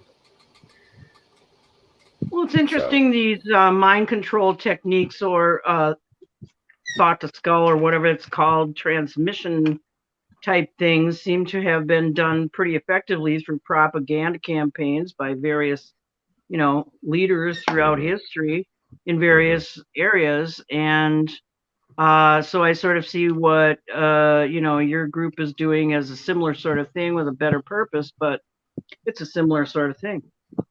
Yeah. There's this is a war.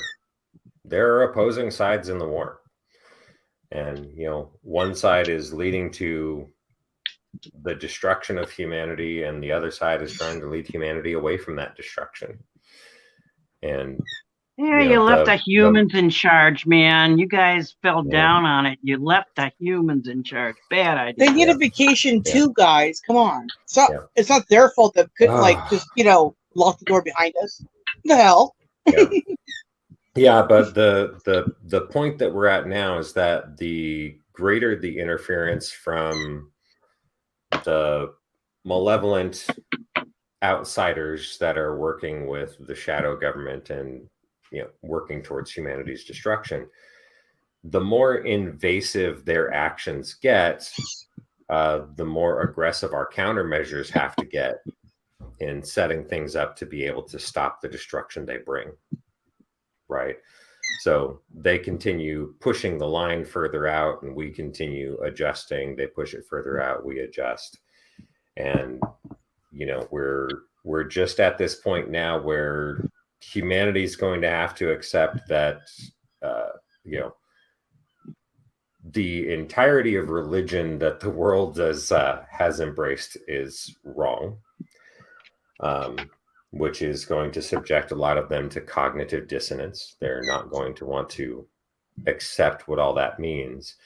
But when they're being subjected to the entirety of the human historical record that supports it, and when they're being shown the technologies and the existence of our presence that has always been here biologically, technologically, and all the rest of it, it's not a matter of whether they want to understand it and want to accept it or not. It's just that change is going to happen, and they're going to be dragged along kicking and screaming. Will there be some sort of a gradual initiation into this understanding, or will it just be a one big surprise? I mean, I started writing a kids play. We're here because we're here. Dude, only half the That's the title of it. We're here because we're here. Kids science fiction play, trying to explain the damn thing, Yeah, well, that's CGI. Yeah. Well, the stuff that we're doing is that the process I was given was for the ability to interact with these governments for diplomatic representation, so that they could start the process of verifying the information and the evidence and the technology. And, as this stuff leaks out, they would be subjecting the public to aspects of this that, seem more mundane, more normal human at first. And it gradually exposes them to more significant information. This is a frog in a pot situation. The architecture of the construct that was created and designed specifically for the life I was supposed to live this time around, going back to everything 50 years ago, and all the processes I've gone through during hibernation were designed for this exact purpose, to be able to present a situation that would be handled diplomatically, that would be handled gently, that would warm humanity up to the information, where instead of everyone just getting slapped in the face with, shock factor of, aliens, would be a situation where, at the beginning, 5% of the population goes, oh yeah, that totally makes sense. I knew that all along. And then more of the information comes out, more of the technology comes out, and then a larger portion of the population goes, oh yeah, I was on board with this all along, right? And just one of these things where, as more of the information comes out, more of the public is on board with understanding and explaining, and that background, subconscious element of recognition happens, where they're moving things forward, and then there's just this minority that's left are the ones that are going, but we designed this power structure to control humanity and make them do what we want them to do and think what we want to think. And the entire rest of the public has turned on them and said, we see everything now. You can't control us. You can't lie to us. You can't manipulate us. Your entire systems of control have been dismantled. And we're going to fix what you've done. Well, I sure hope you do. I sure hope you don't go, to the full bore, well, we'll just vaporize it, like in what is it? The Hitchhiker's Guide to the Galaxy. Right. Let's redact Earth, and we'll print a new one. Yeah, right. Yeah, Hitchhiker's Guide was great. Well, pardon me if I seem contrarian, Nas, but your story is a little, like incredible. And although I have no trouble believing what you have to tell me, I still go, even to my own experiences, I go, well, was it really real, or was it just my imagination? Or was it just a dream? Or was it just me contacting my higher self, and my higher self was telling my lower self something interesting to do? Yeah. And social engineering is designed for the purpose of forcing people to reject their own supernatural experiences. That's embedded deeply in social engineering. Oh yeah, without a doubt. Hey, Matt, Jim Graham. Hey guys, I'm going to drop off because I was up way too late last night. Thanks so much, Nas, for your time.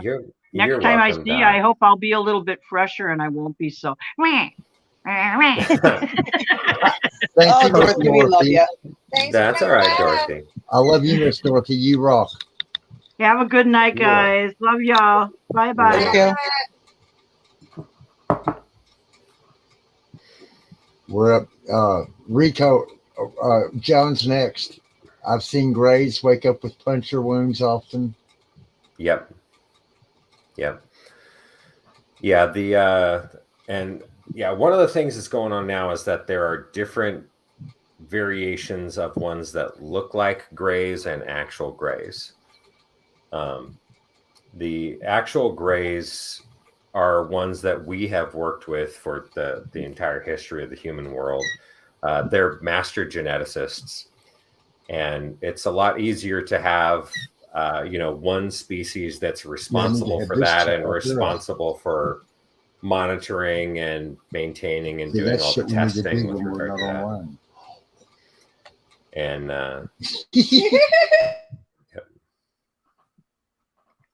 yeah, but then one of the other things that we're dealing with now is that when humans started developing, right back, guys.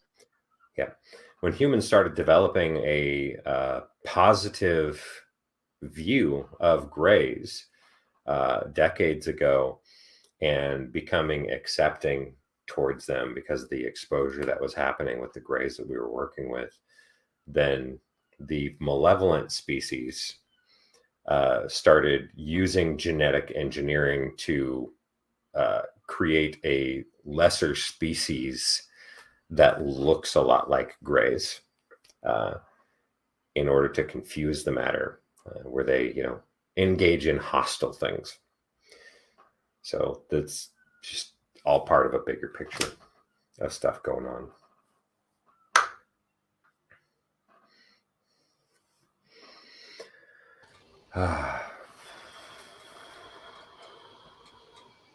Where was the next one? Okay, hold on.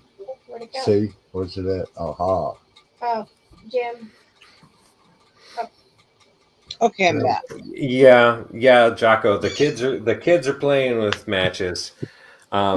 We've already told them about the nuclear situation.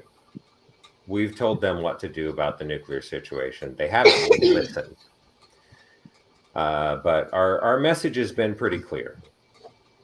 When we took one of the nuclear ICBM launch sites for the United States offline, and they saw, one of our ships there or two of our ships there at the time when that happened, we were telling them, you don't have permission to launch nukes unless we allow you to do so.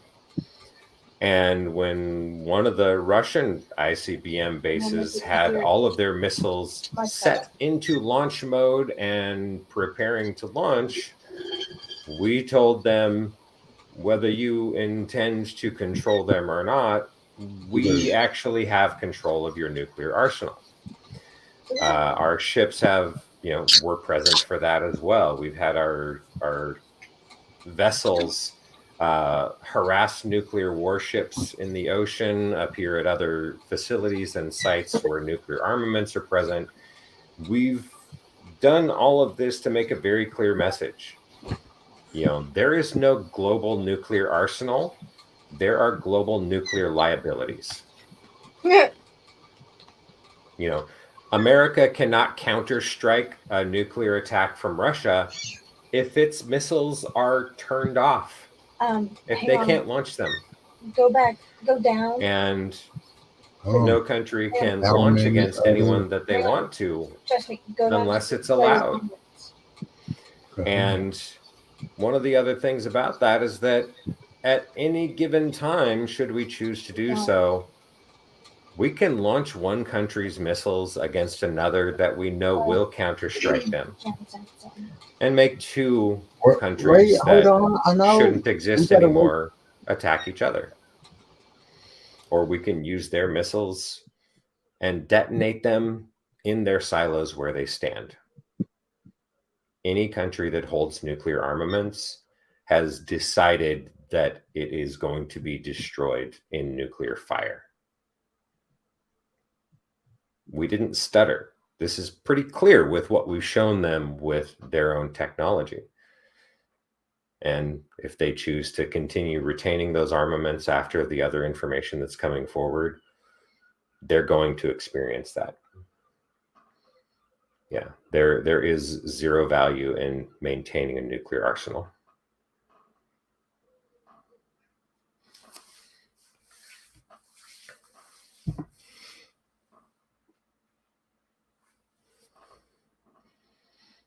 Sorry, I thought Walt should have talked to his channel. Well, anyways.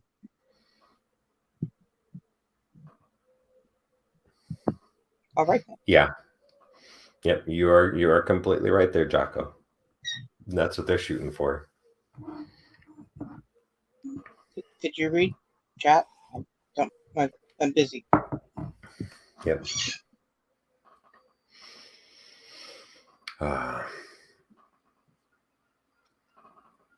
Yep. Internal detonation will cause a lot more damage. But like, the United States nuclear arsenal are very well designed, clean nukes that won't leave a lot of destructive radiation behind. They will destroy the resources around their points of detonation. I'd prefer to not do in silo detonation because of the soil and things that would be cast into the air. We don't want to start a nuclear winter. So air bursts are the best way to go. Obliterate the, hey, Thin Lizzy, yay. Air bursts to take out all of the locations and resources, technologies that are being utilized to Hi, Thin Lizzy. Destroy humanity. And this isn't a situation of me threatening. It's saying all of this information is out there. It's all been out there. Yay! I'm so glad to hear it, Thin Lizzy. Hello, Miss Bree. Yep. Yeah. And it's like a lot of people that try to combat the information that I end up bringing out are going to try to come back here and say, NASA is threatening global nuclear annihilation. No. I translated a message that we gave you over decades. We showed you don't have control of your nuclear arsenal. If you don't have control over your nukes, they have no tactical value whatsoever. All they are is liabilities that are meant to provoke hostility from others. And that's part of the designs behind the social engineering, is that being a nuclear power provokes threat of someone else that's a nuclear power, which then justifies the need for all of this extra military presence and financing going to offenses that are meant to create destabilization in other nations that causes the creation of more enemies to justify the existence of that military in this endless upward spiral of hostility. So it's like, hey, you know what? Get rid of the nukes. They should not exist. And the existence of the nukes is also leading to one of the other things that's going to cause extinction level events. So in their process of the developing nuclear technologies, they've been making more super heavy elements. They're always working towards making more super heavy elements that have higher supercritical mass, which cause greater amounts of destruction, which is all leading towards development of tactical nuclear weapons that can crack tectonic plates. And if you crack tectonic plates, then what you have is beyond supervolcano. The carbon emissions that go in the atmosphere ends the life of all current complex life on Earth. That's it. This technology cannot be allowed to continue in that direction. Humans have shown they do not have the responsibility.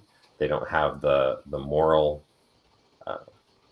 fortitude to be able to handle the existence of those super heavy elements. It has to stop.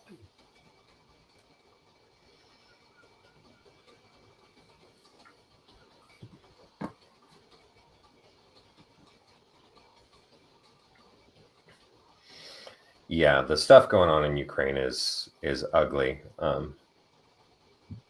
can't read chat. Oh, Jocko was saying that nuclear reactor in eastern Ukraine is going to get accidentally popped by Russia. Then the nuclear toy box is open. Where in the world are you at? North of the. Jocko's in Scotland. There. What? I wasn't looking at the chat and I was listening, and I have no idea where you're even talking about what's going on anymore. I just don't pay no attention to Russia. Yeah. Okay. Putin's playing all along. Yes, I believe that. Yes. Well, Putin's original plan failed. I know, but he's still a smart motherfucker. Yes. Yeah. Right. Yeah. That's one of those things that people forget about or just never learn to begin with, is that when Russia fell decades ago, Putin was the one in charge of the KGB. You don't have that job unless you're a very smart person, right? Or valuable. Because I believe that goes back all the way to Russia. I mean, Germany. When Germany fell, that gave Russia more power, more power. That put them on up the totem pole there, because they didn't have a direct, huge another army right beside them, to balance it out. So after we went in and done what we done in World War I and wiped Germany, that gave Russia more power. Right. Just me. I thought it was 2 that was with Germany. 2 was Japan, wasn't it? God, you got me thinking. No, wait, what? I'm sorry, I zoned out. Which World War was with Germany? Was it 2? Yes. Both of them. I mean, that Germany, Germany was 1 and 2. Japan was 2. Japan wasn't really a world war. Oh my God. No, Japan joined Germany in World War II.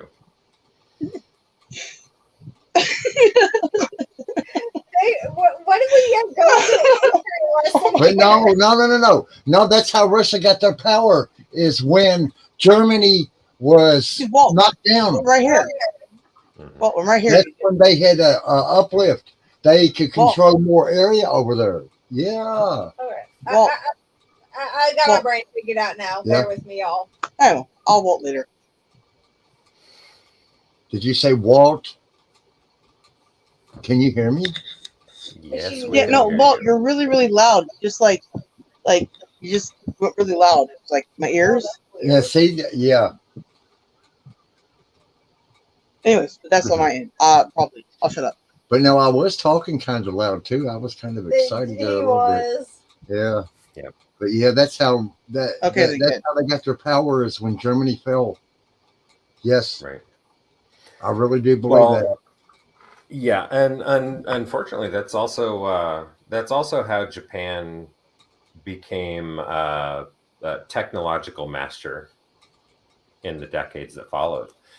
Was because after World War II, when Japan was not allowed to have a functional military, all of the money that the government had been using for military purposes before that, it was able to actually invest in its companies. And the companies, back then on up through the 60s, when you were talking about electronics, Japan's electronics were the joke. It was American electronics that were the symbol and representation of the quality development of electronics. But after World War II, the government was able to invest in its companies that manufacture automobiles and manufacture electronics and other technologies. And Japan became a forward technological nation because it didn't have the resources going to the military. And this is a huge lesson for the rest of the world that was not actually taken we're still talking on how quickly they could turn around.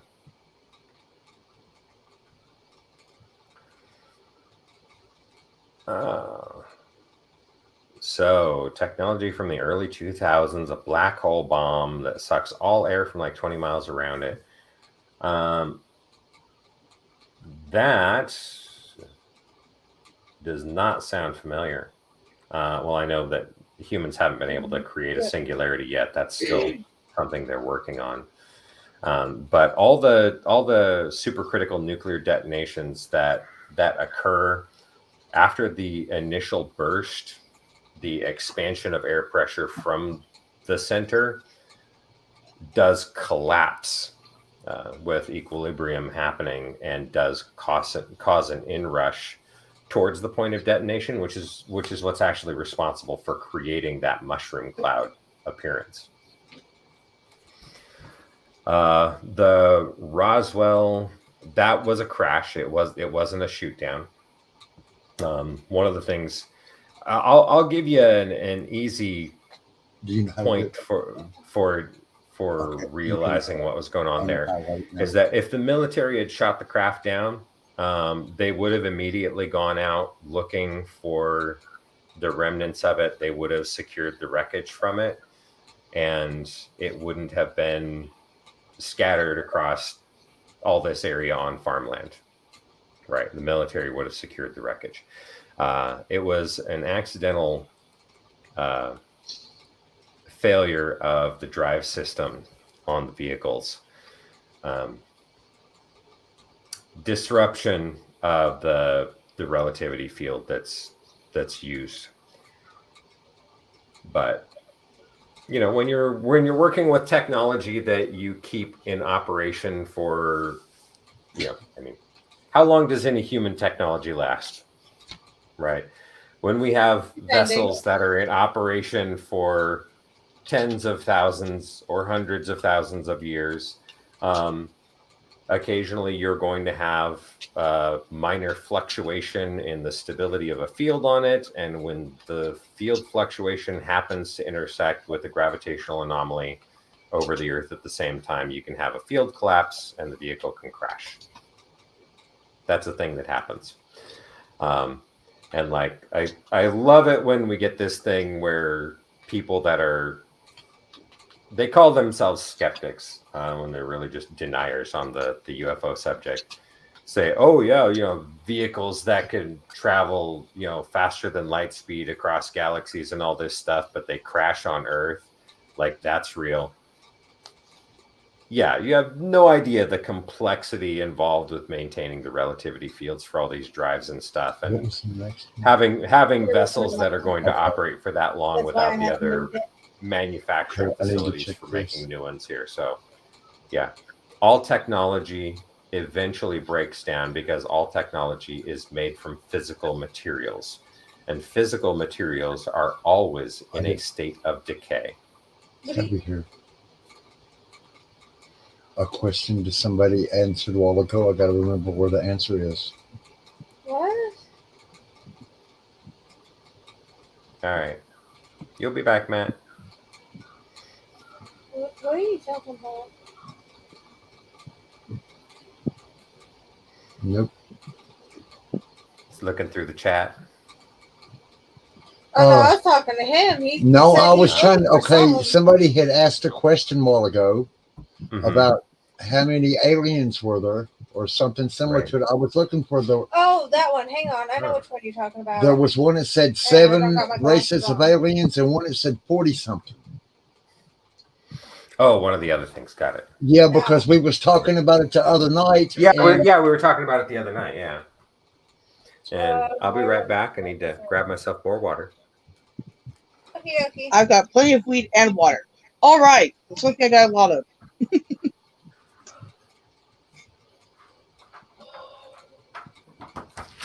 All right. I'm going to sing and dance real quick.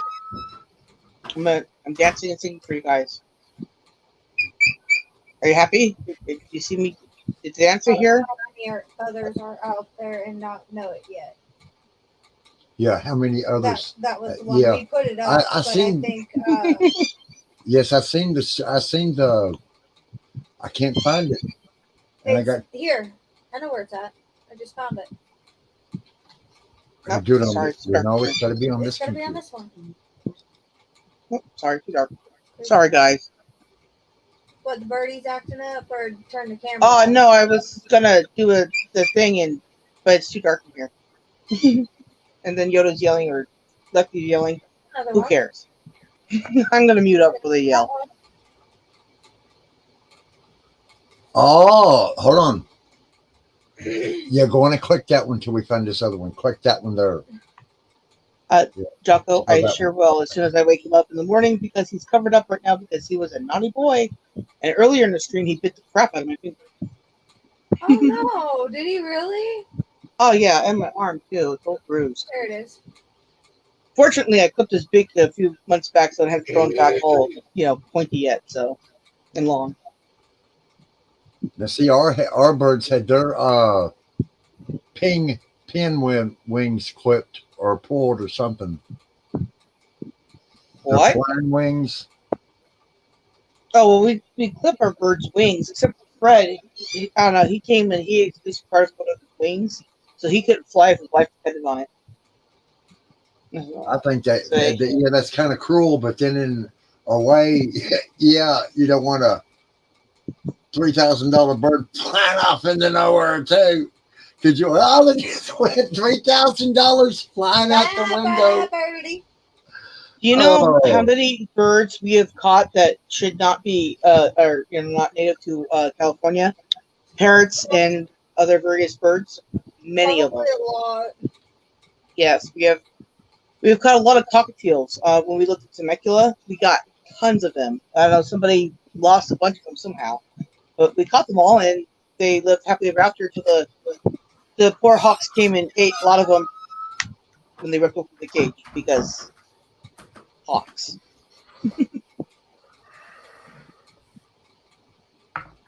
Nos, have we done this question here yet? Have not. Have we done this question here yet, Nos? No. Okay. Tamper with our brain. We kind of passed over there.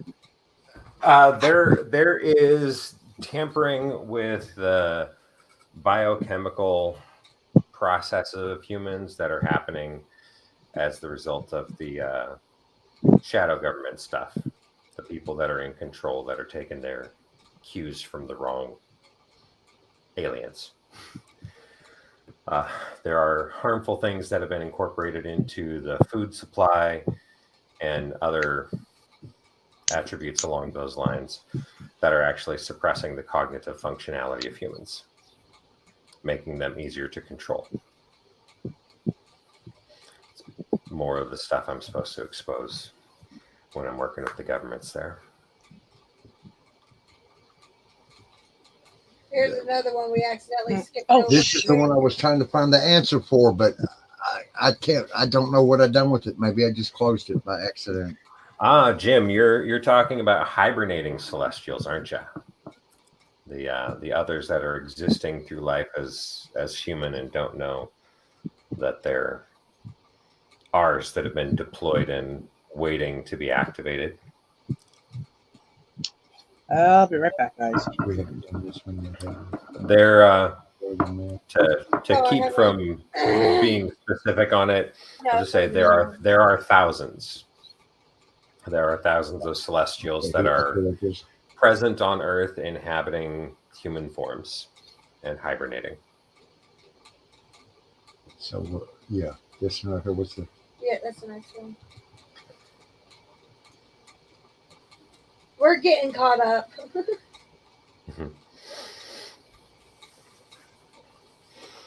That wouldn't surprise me too much. There have been a lot of technological advancements that have come along since then.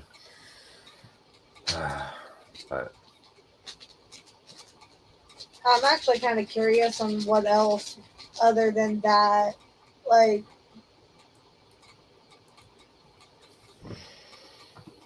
What else came from that crash? Well, the worst stuff is what we're dealing with right now, which is the the creation of alien reproduction vehicles, because it's a volatile technology. I'm going to be providing the guidance necessary for the safe development of anti-grav and gravitational fields, warp drives, phantom drives. I'm going to be ensuring that there's the capability of safely developing those technologies, but what the United States is doing with it right now has to be stopped. It's just too volatile. Like, was there anything good that came from it? No, I mean, there's nothing good that comes from greedy military power being granted access to technology they didn't earn. All right, I'm back. Welcome back. Welcome back. Oh, thank you. And my picture's gone again on there. Oh, you know what? I'm gonna drop out, drop back in, okay? Because I can't stand it when my picture's gone up there. Hate StreamYards. Mm-hmm. Get it back with something. Okay. I'll keep an eye out for you. I got the better vision. I have a picture. Let me see. Oh, Yep, I have a picture. it's so cute. Yep. That's actually the royal seal. It's still cute. I don't care. It's cute.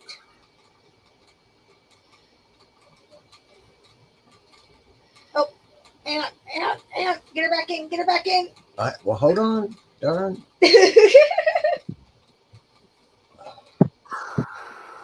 Thusly, I'm back.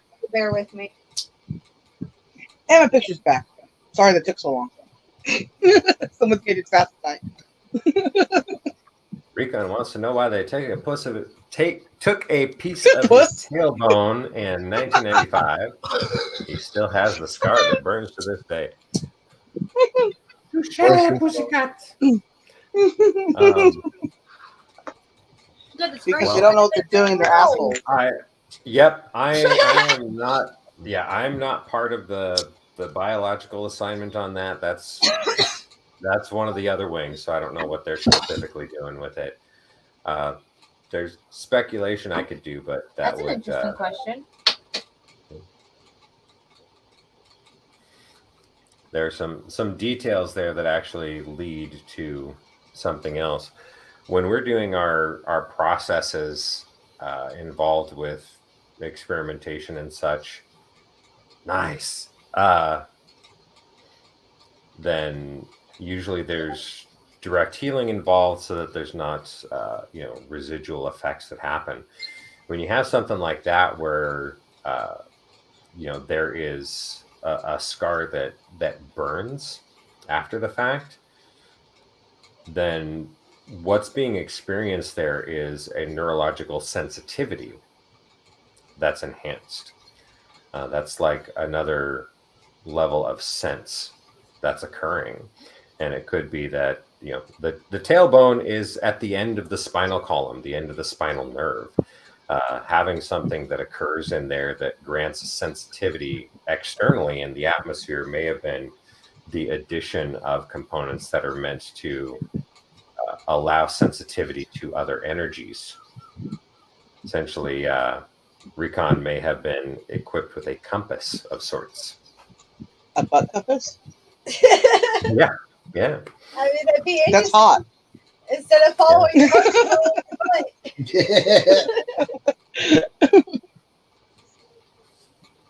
Yeah.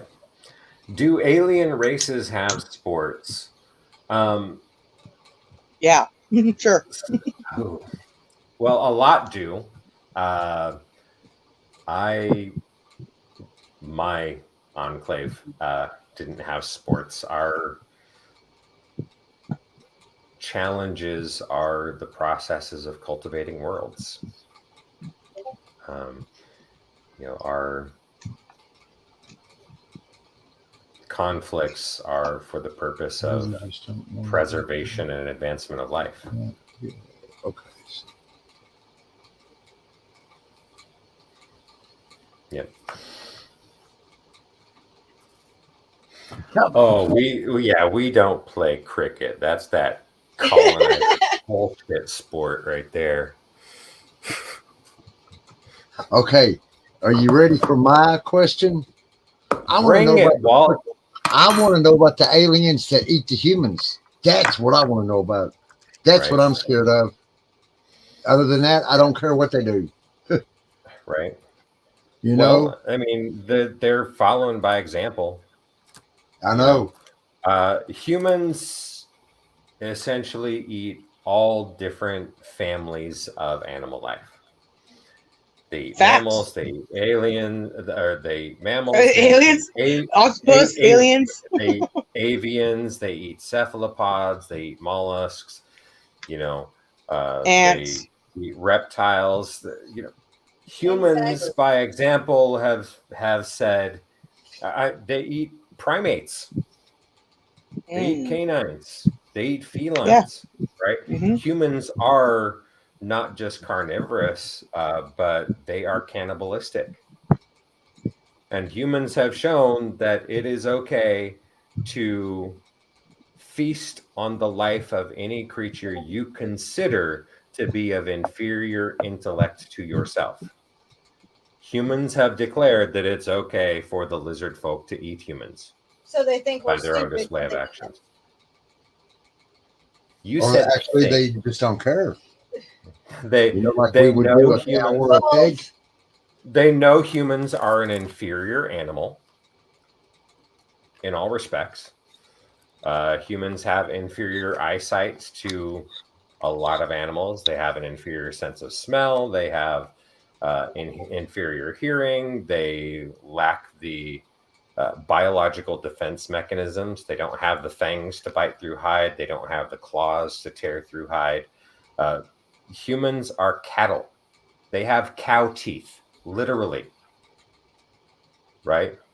They don't have the cognitive potential to decide to not destroy themselves.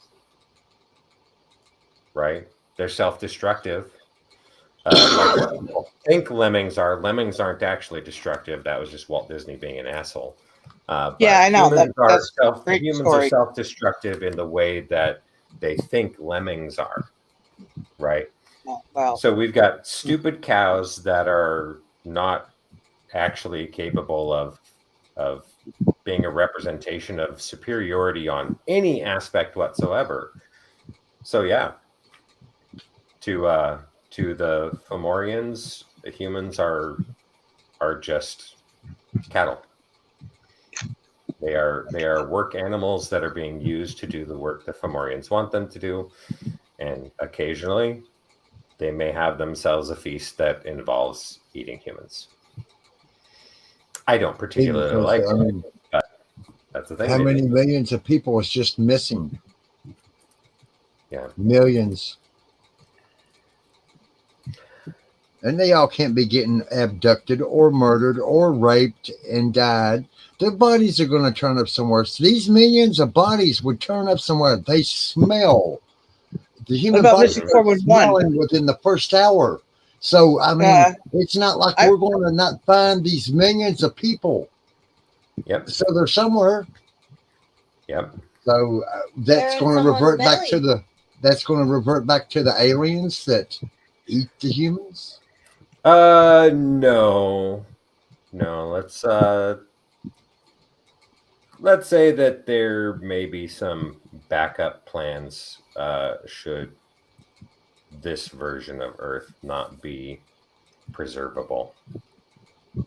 So some of them are taken away to and not be able to be placed back somewhere else or back here. We have preserved a backup population of sufficient size that we can replace and start over on the alternative world that we've already set up with all the biological components that we built here on Earth. So yeah, we don't need humans to survive here. We don't need you to save yourselves. Even if you completely screw the pooch and guarantee that this world dies, we have already engaged the backup plan. Okay, definitely put that one up. Yeah. Thanks for that answer. Yeah. Yeah. Yep. So then why don't I ever have alien encounters? It's not fair. Really? Really, Sarah? Well, okay, so I feel that counts. Yeah. So you didn't have random encounters earlier in your life that were purged from your memory that you wouldn't be able to establish with others later. You had to wait until now to have the most important one instead. All right, well, I'll take How's that for answer. you? Oh, yeah, right? I skipped the nonsense and went to the best. Oh, oops. Yeah. Yeah, humans. Tell you.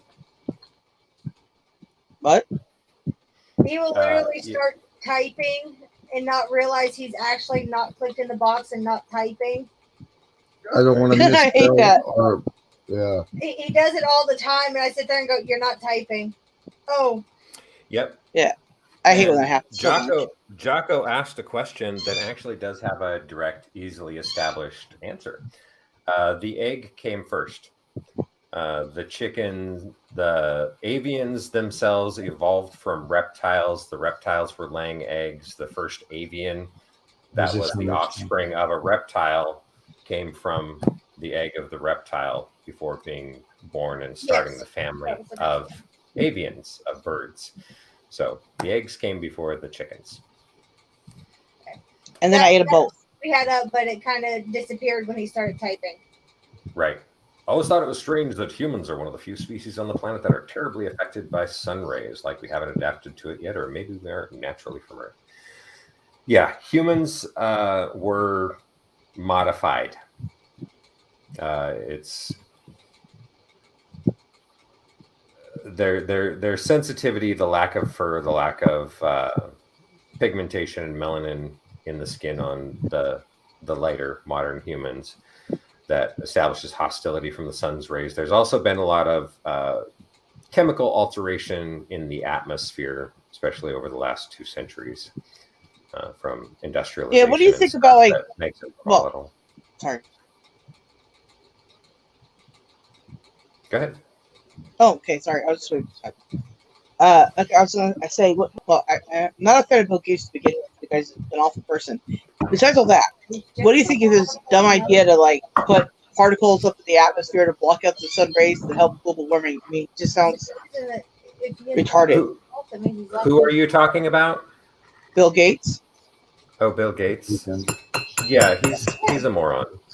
Well, we know that, but I'm like, he's like, yes, instead of like, picking up the trash, let's just like, scatter stuff in the atmosphere and make it a jet grenade. That's fun, right? I'm like, yeah, that is the absolutely certain way to destroy all life on the planet. Well, yeah, I mean, like, right? Oh man, it's like every time Bill Gates opens his mouth, I'm like, please stop talking. Okay, but yeah, okay, the egg came first, but how did the egg get there? The dinosaur. She just said that the chickens I explained it. Yeah, reptiles were laying eggs.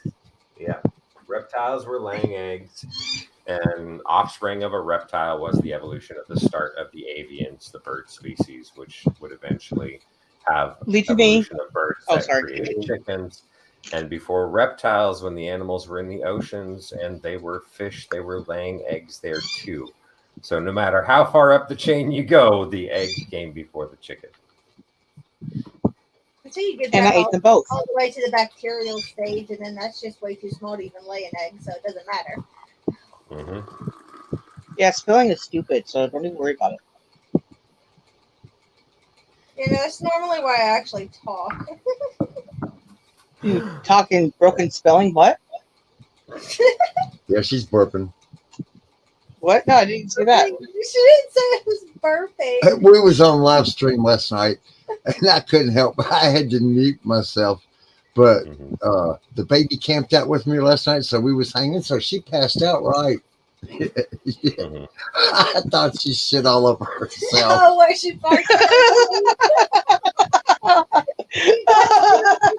Raunchy farts too. Like, oh my god, it's so bad. I think I shit all over myself. Oh. Like the mood for a minute there. Oh my god. But I was thinking, oh, you're just a little stinker. Oh. Yeah. Wait, so something Jim Grimm said there, we're meant to be night dwellers. Yeah, I know. I just noticed that myself. I love the talking night. about how the volatile reaction that humans have to the sun nowadays. There's actually a different aspect to that, which is related to the variation that occurs in circadian rhythms based on the age of the person. And I'll explain here really quick. And of course, this is something people don't know about, but they should, because all the biological evidence exists in medical records. So within the circadian rhythms, young humans on up through their teenage years, they would naturally sleep until 10 o'clock a.m. solar time, when they would get up and go about their day. And elderly people would go to sleep earlier at night in the early evening, 5, 6 p.m. solar time, and get up very early in the morning. The occurrence of these things was actually meant to maintain a natural capability of taking turns at watch for humans in the early times when they had to be aware for predators. So when you start looking at it from the layout of the way those things go together, is that if everyone was programmed to be sleeping at the same time, then you wouldn't have people that would naturally be up at different hours of the day to be able to stand watch.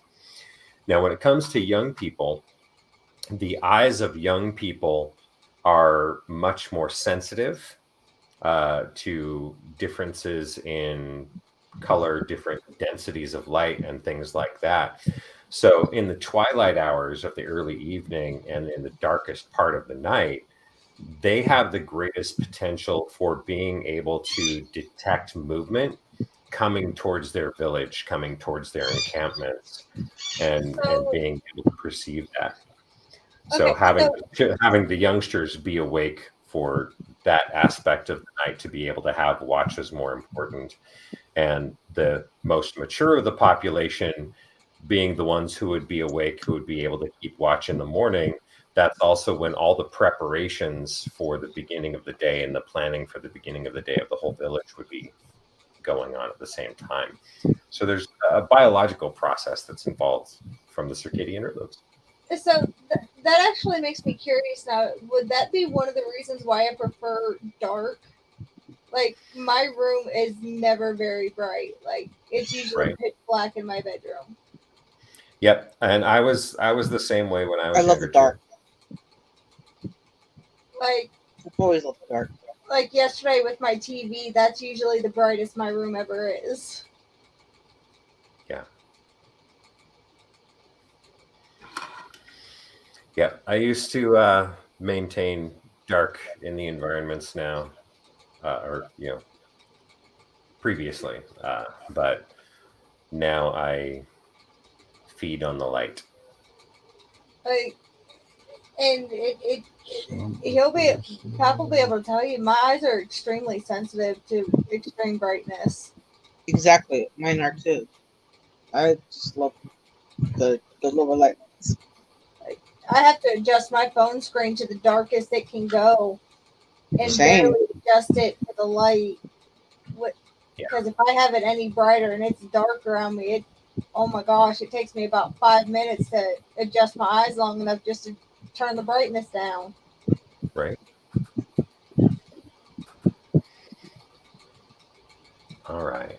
Okay, that's not me. I gotta have light. Most people. I got my TV on. I've got my LED lights on. I've got my hallway light on, and I'm not going to break my freaking toe when I walk through the hallway to go pee at night.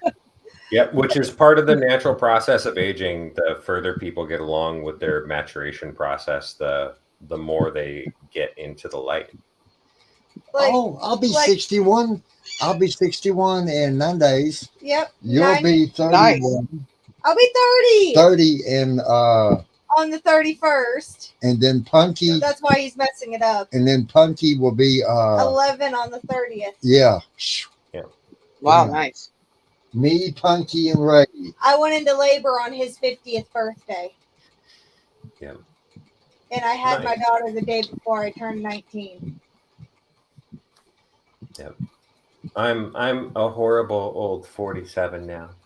Oh, so bad. Well, it's not too bad. I had my daughter exactly 364 days after I had my gallbladder removed. Nice. On my 18th I have no birthday. kids ever. I had my gallbladder removed on my 18th birthday and had my daughter the day before I turned 19. Explain that one to me.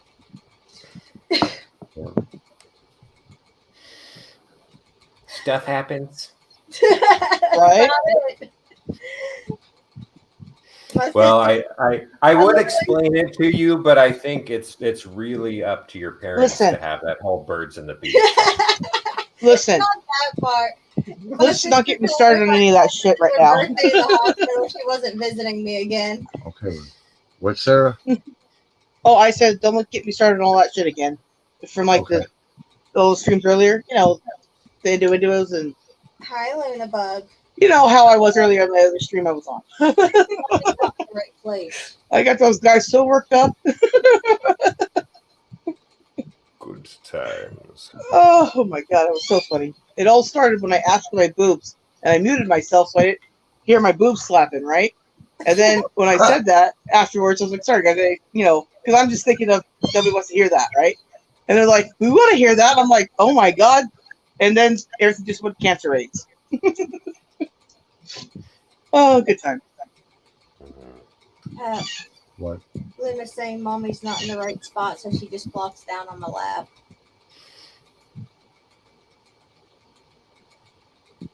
Jim uses green and red in the room.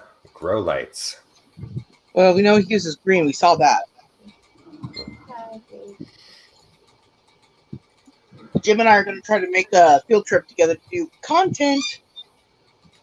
Oh, where are you going to go? Lake Elsinore, apparently. Well, I mean, I have to pick up on the way, so it's all on the way. Right, Jim? Right? Whoop, whoop.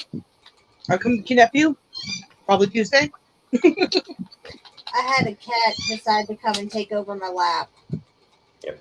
Aw, I'll be that's back sweet. in just a few minutes. I have to take a break. Oh, well, fine. Take a break. Whatever. Don't know why you'd have to do that. Crazy, insane person. Okay, now see, I Google searched it tonight. What was it? Yeah, It was 7 last night or the night before and 42. Now 82. it's saying, no, Ray, be quiet. It's saying 82 tonight. Then another one says 10 different species. Then another says 5 alien species walk among us. 57, 11, 5. And that's just the first page. There's 5 more pages. Hey, Laura. Oh, hi there. Hello, Miss Laura. Well, you're so polite here, but Miss, Mr., all this stuff. I'm just like, hi, everybody. Because I wrote words. Southern. They make sense. I'm Southern. When I grew up, it's whatever their first name was, because their second name, you know, was too formal. So it was like Miss Bob and Miss Jane and Mr. Bob, and I don't know. I grew up learning how to talk down in Texas, so it's always been ma'am and sir usually. Well, I mean, yes, ma'am, yes, sir. Verbally, verbally when I talk to people, it's yes, ma'am, yes, sir, that kind of thing, no problems. And sometimes when they're giving me direction and like we're chatting and stuff, then I'll be direct to go yes, ma'am, or sir, right? Because it's respectful and they're not like shitting on me. They're giving me advice, right? Like it's different. Yeah. But like you know, as far as like you know, chatting goes out here in the chatting world, I'm like can't you know what I want to say and what I can put down are different by far. So I just hi and whatever I can figure out quickly for someone's name. Hi, Luna Bug. So yeah. Oh, I'll be right back, guys. That's taking over my entire Right, quit talking. body now. She's not letting me even look at the phone.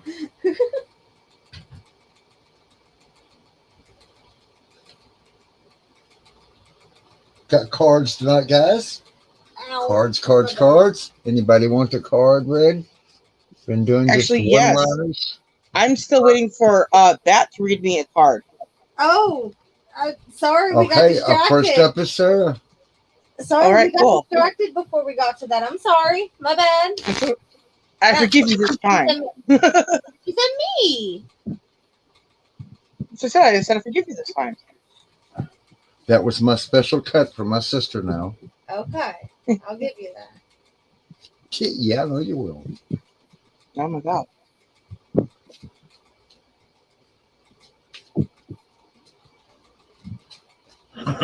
Come on, kitty. Shit. Lunabug, go on.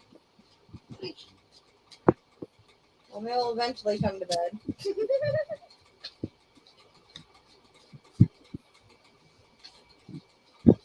I tend to usually be the last one to sleep on the weekends. Here's your book.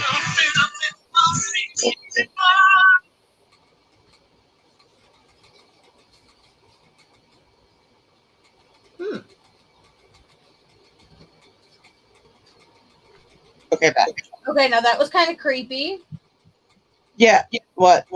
The little book opened right up to the page. Oh, well, that happens a lot when people do my card reading, it seems.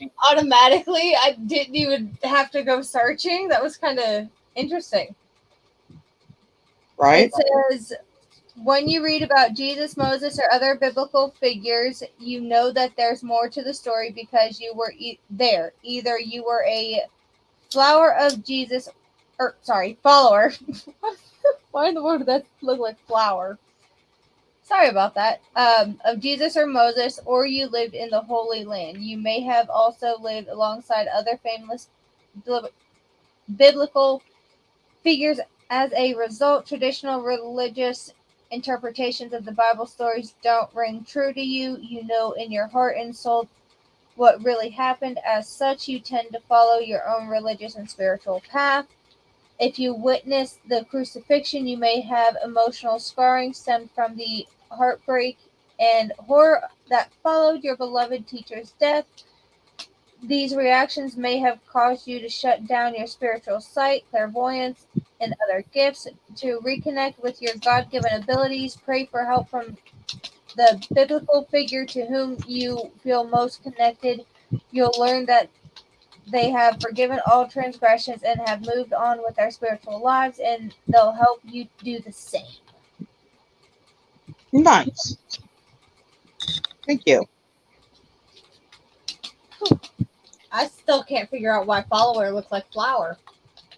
Well, I don't know. It's brain my dumb. dyslexic here. That's my dyslexia. I can't even say the word now. Dyslexia there. Yeah, well, dyslexia is everywhere. Dyslexia is everywhere.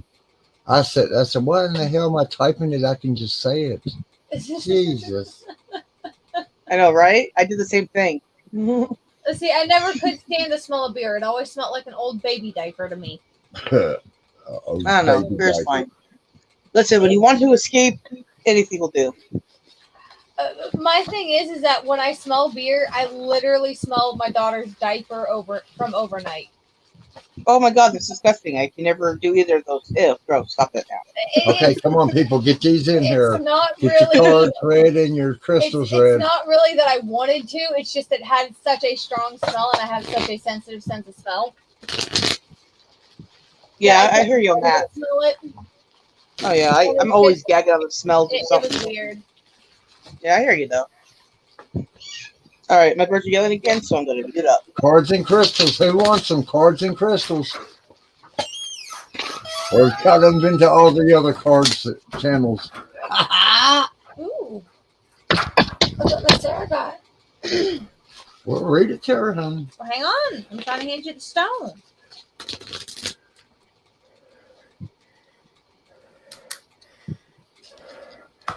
All right. I don't know if I can figure out which one that is real quick. And that's California specialty. I mean, never mind.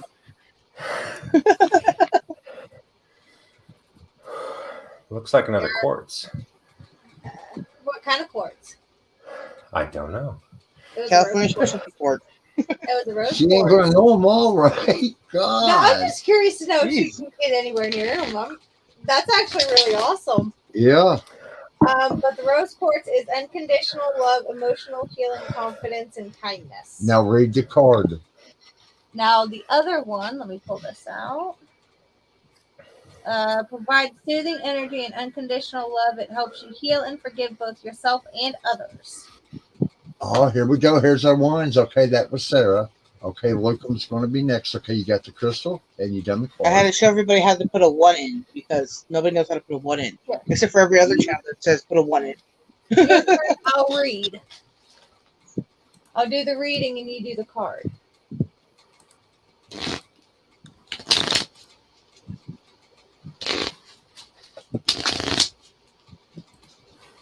Okay, here we go. We got Lucum next. Lucum Spookum coming up. Luke.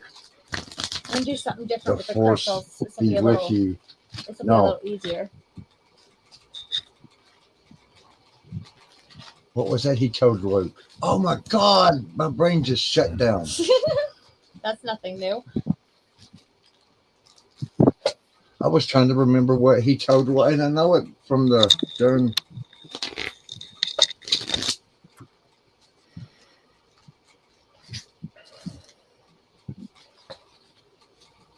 Oh, there it is. There it is.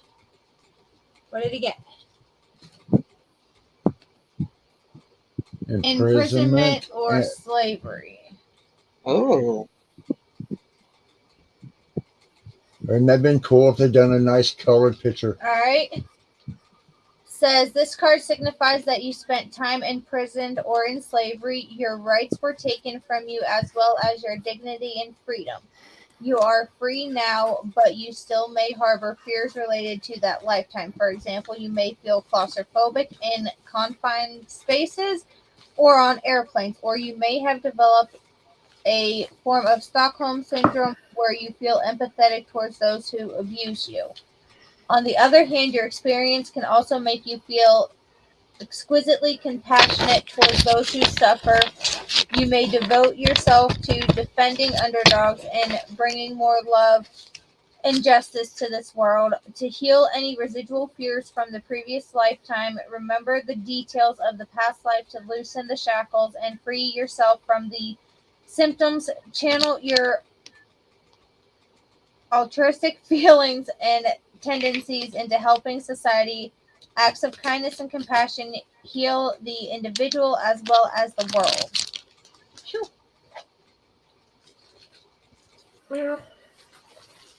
Okay, get him a crystal. Hang on, I gotta get them all out.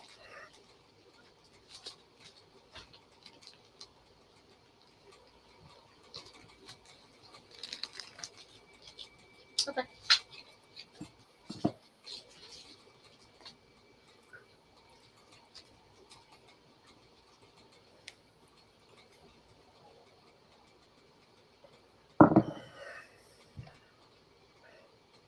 I don't know how to pronounce this one. Nas, you said it like 5 times earlier. Come on. Hey, wait, maybe the name of the rock? I don't know the name of that one. I can't say it. It looks like solidate or solidite. I'm not sure. Solidite. Solidite. Is that a different one of the other selenite forms? Yeah. Read it. Well, hang on. There's like 2 different ones. I'm trying to figure out which one it is. And you got the bag. Says awakening, stone, self-expression, intuition, and truth. It's your throat chakra. Balances the mind and helps you trust and love yourself. It's known for intuition and encourages you to make the best decisions. Nice. And that was Luke. Right. Lookum. Driving me crazy today, DMs. Okay, I need to scroll back up here so I can see who's next. John is next. Yep. Wreaking havoc. 215. Here we go.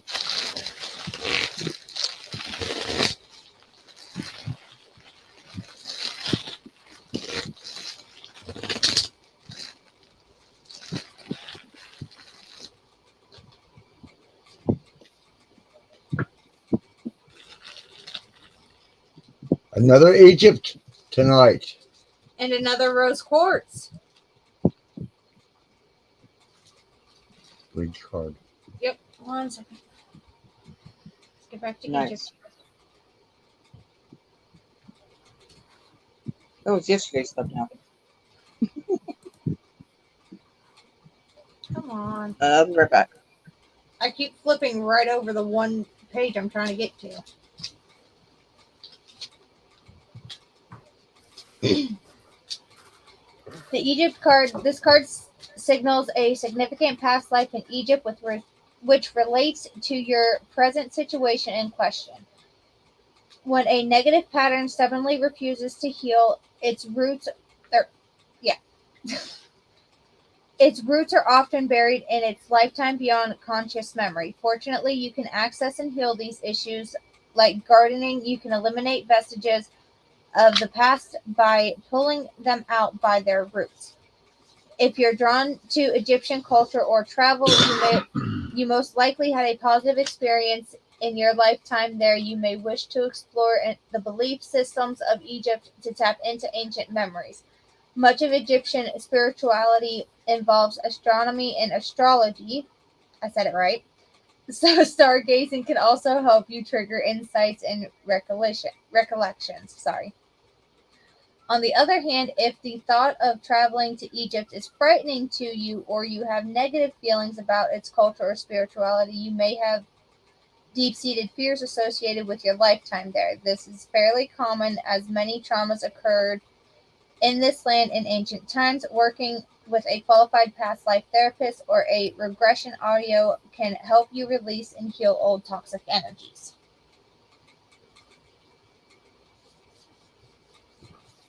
Woo! That right there was deep. The rose quartz, let me get it out here. Right? That was deep. I like that.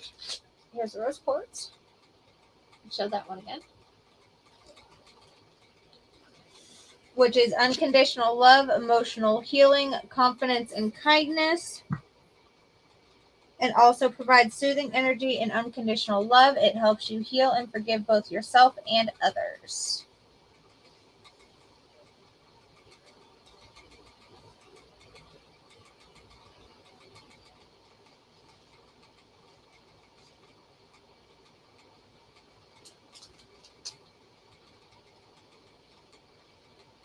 Where's my phone?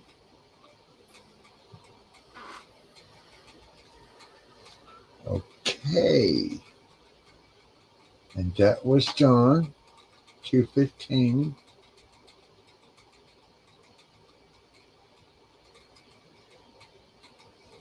Jim.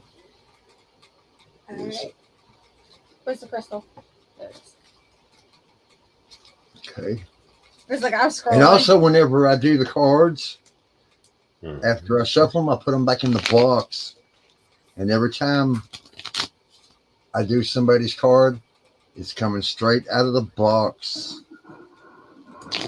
Clear the little deck. A whoosh. A whoosh.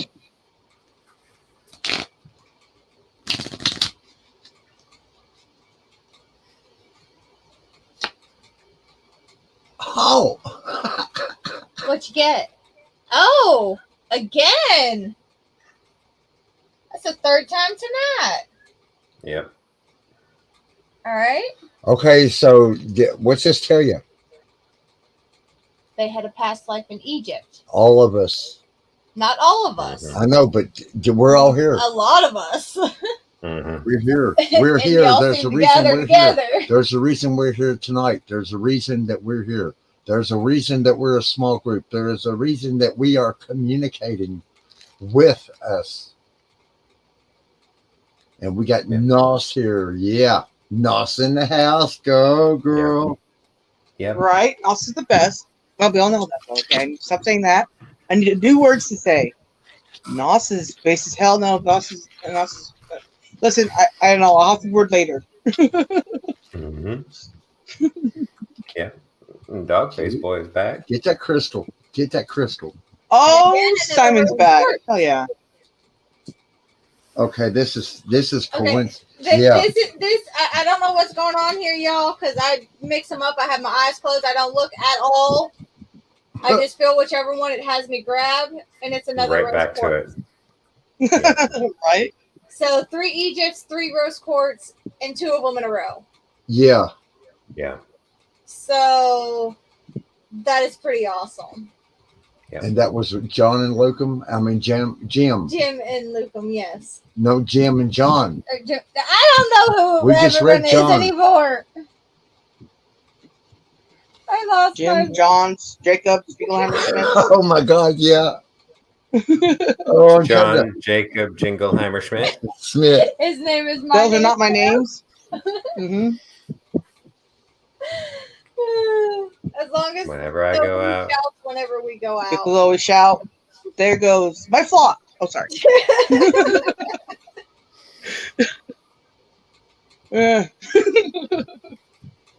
But Ron does probably. He goes, oh God, there's my flock again. Yes, of course. Oh, that's a little funny. Sorry. Anywho. Yeah, I want to work on my speech whenever I'm talking. I want to get more fluid and softer toned, you know. Yeah, I'm still trying to talk sharpen my reading skill a bit. And I'm still trying to talk slow because, of course. But hey, what is this? Really, this is our first week. This is our first successful week. The very first week, very second show, we got shut down. We got blocked out. They took our live. We still ain't got it back yet. Let me see the mouse for a second. It still don't work, Sarah. Yeah, well, that's what happens, man. They forever broken or something. I don't really know. I've never had that issue before because I don't have kids. Sarah, I mean, shit, Sarah. StreamYard blames YouTube, and YouTube is blaming StreamYard for it not working. That's how they work. Isn't that cool? Yeah. It's like, you don't take responsibility for sucking. That's on you. Listen, you don't like our features that suck? What's wrong with you? You're like, oh, yeah, sorry about that. And they're free, so we don't give a shit. Right? You know? Yeah. You know, I can take you down the path of why YouTube is the way it is with the kids and all that stuff, but I don't think we have time for that kind of stream right now. So but now, hey, I love YouTube, really, seriously. I mean, I do too. It's very perfect. Nothing's perfect in this world, you know, and it's free. I have enjoyed it. I'm a broke ass motherfucker that barely makes ends meet, but I love YouTube. I mean, yeah. Well, no, it's business health. There's going to be another one. YouTube and Facebook will be gone, and then there'll be another platform. Yep. I remember AOL. I remember the first communication AOL of getting out and talking to people, and then it was just talking on chats and in chat rooms. The old when Facebook goes down. I don't miss that. Oh my gosh. You have mail. I do not miss that sound whatsoever. Yeah. Windows 95. Because right before that was DOS 3.1. There was also Windows XP. That's older. Yeah. Yeah. Your first when your web surfers first actually come out, it was Windows 95. Yeah. And they come in just a little bitty small box, and it was just enough to get online and talk on AOL, and then look up a few pictures. And then back then, the computers only let you store 10 or 15 pictures. Yeah. Yeah. Jim just had an issue. I see that.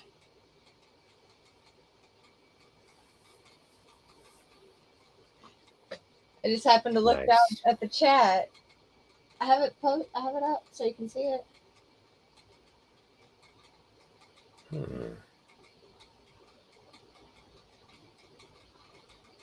Well, I mean, ain't that for Knox to read if it's up there? It don't matter. It's for everyone to be able to see what he said. If they can't see it, if it like went away or whatnot, or they're not looking over there, or whatever. Well, my mind is focused in cards and crystals. My mind has 5 different directions it goes at all times.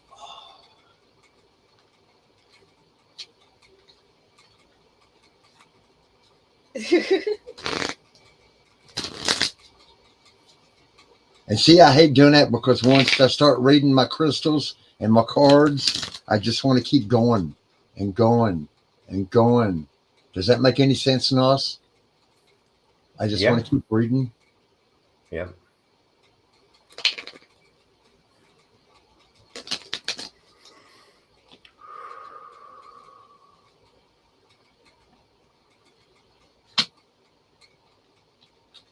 Why don't you do one for me? You haven't done one for me yet. Okay, I'll do one for you, and you can even read for you.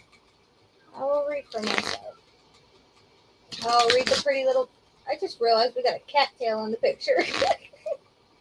All you see is Colt's tail and part of his back leg. Yep. Ray. Trust and faith. Angel. I've never pulled this card yet.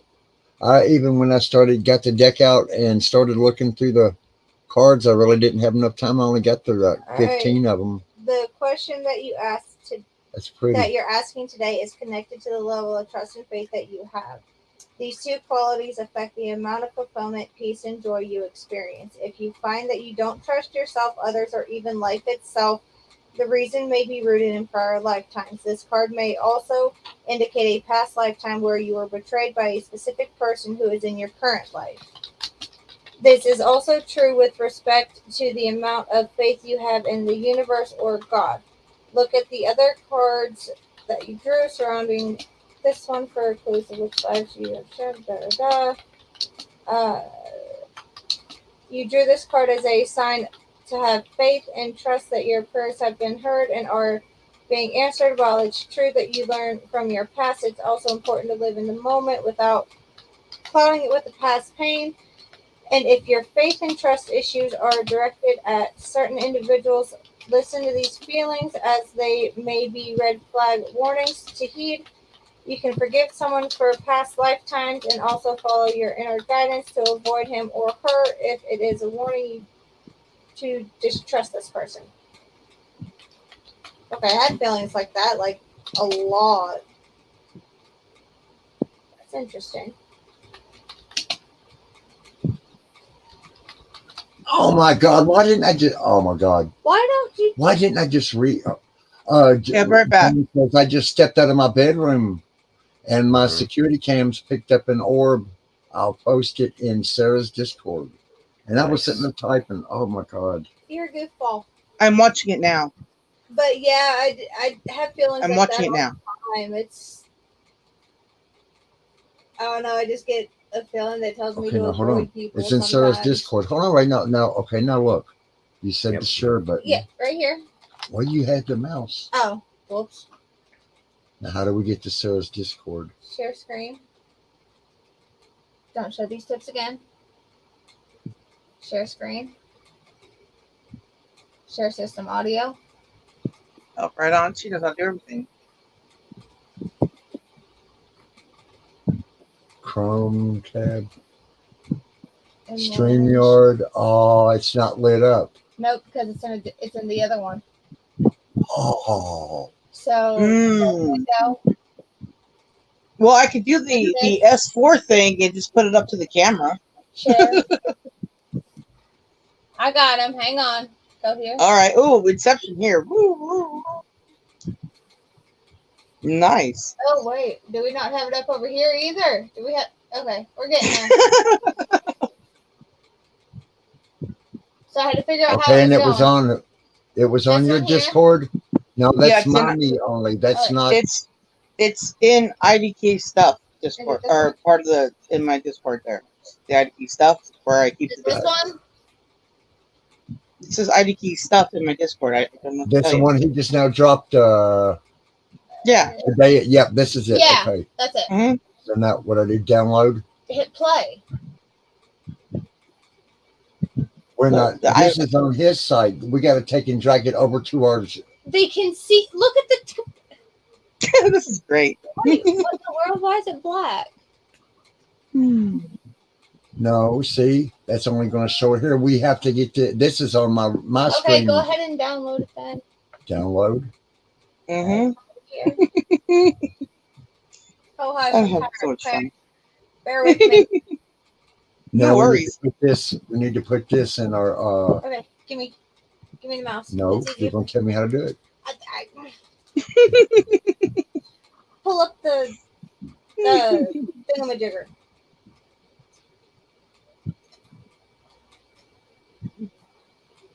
Why is there always one there? Why is it? I don't know. I gotta be for a minute. Okay, there's us, and there's us, like, repeated a million times, which is kind of cool. Not to lie, that's kind of cool. We're not on the share video files. This one, double click, open. That works too. There we go. Cool. I figured it out, y'all.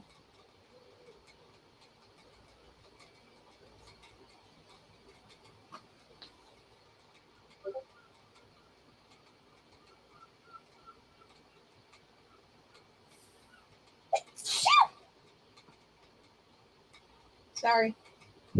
I muted and it scared me. Oh, you see it? I did. I actually don't. I wasn't expecting it to be that close. Haste. You guys did a thing. You did a thing. That's so cool. Yes, I say thingamajigger a lot. This is awesome. Thanks, 215. You're based. Based as hell. And everybody else who did a thing. You're all based. No, Jocko, I'm not allergic to technology. I'm allergic to pollen, and someone mowed grass earlier today. Yep. Did I get it right there? Or do I have to go back a little bit more? I think you hit play. There it went.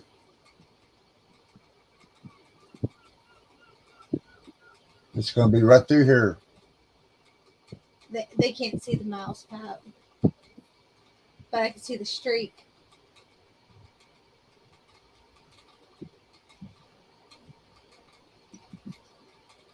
Yeah, it's in the top right-hand corner, right there where it says StreamYard.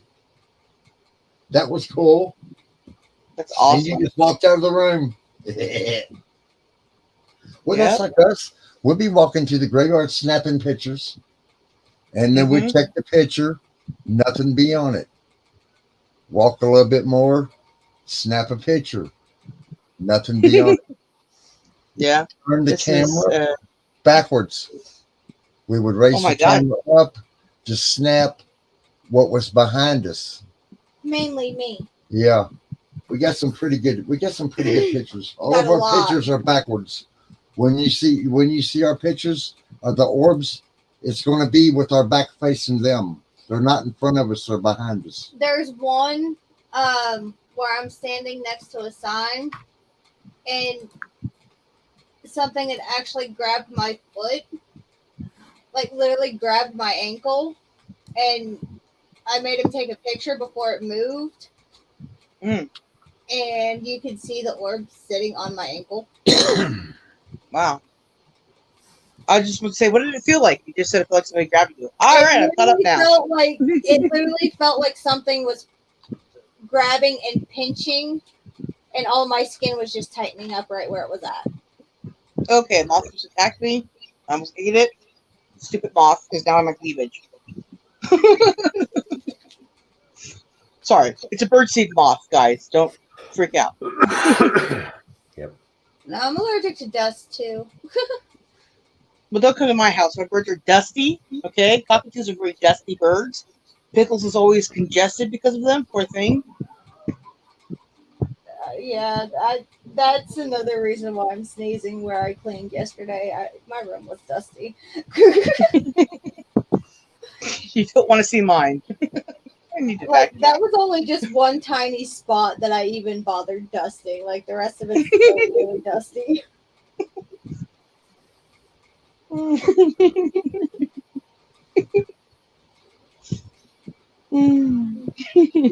All right. Fun. Right? I'm trying to convince him to get some of the photos sent over. How do we stop this now? You don't want to. It's awesome. It's the coolest thing ever. It's based. Oh, at the bottom of StreamYard, yeah. No, up here. There you go. We're fixed. And it's really going to be fun tomorrow because we're going to have more stuff to play with. Yeah, we're going to get some of the pictures moved over. And I'm talking about with the new. We're going to have. We're getting the unlimited. It's got a lot more shit that comes with it. I forgot about that. Right? We can share video files, huh? Nice. I probably shouldn't do that. We don't want to. How does that still work? Well, you got stuff that isn't going to get him in trouble. You know. Oh yeah, no, it wouldn't get him in trouble, but it's right. like we were talking about earlier. Part of what I'm doing is gradually subjecting the public to information. And one of these videos that I have that I could show right now is one of those things where there's a lot of impact value in it. And I know you've seen it, Sarah, where Odessa's giving her statement. Yes, I have. That was actually really good movie, actually. Yeah. I believe it was that one. But I've seen everything. I'm everywhere. Yes, we know that. So I'll view it up. If you could play that, that'd be good. That was a really good one. I can do that. The Rendlesham incident was important in creating a lot of documentation for what we need to do now, because the congressional hearing that happened a couple of months back, the people who were in charge of that were lying about U.S. government involvement with things when official military assets that were part of the Rendlesham incident have given their formal statements on it, and the existence of the statements of those people conflicts with the statements given in the congressional hearing a couple of months ago, proving those people committed felonies during that hearing. Recon says he wants to see that video too. Let me hop in here. This one right here. No. This one. Well, this one here is going to be a little more complicated because it's from YouTube. No, I had it. I done this one. I know that video is. Yeah. I need to get this over on the share screen. Go back over here. Okay, yeah. We got it. We got to download it. See, I thought I just downloaded this. I just downloaded crack. I know. I just downloaded it. Hit continue.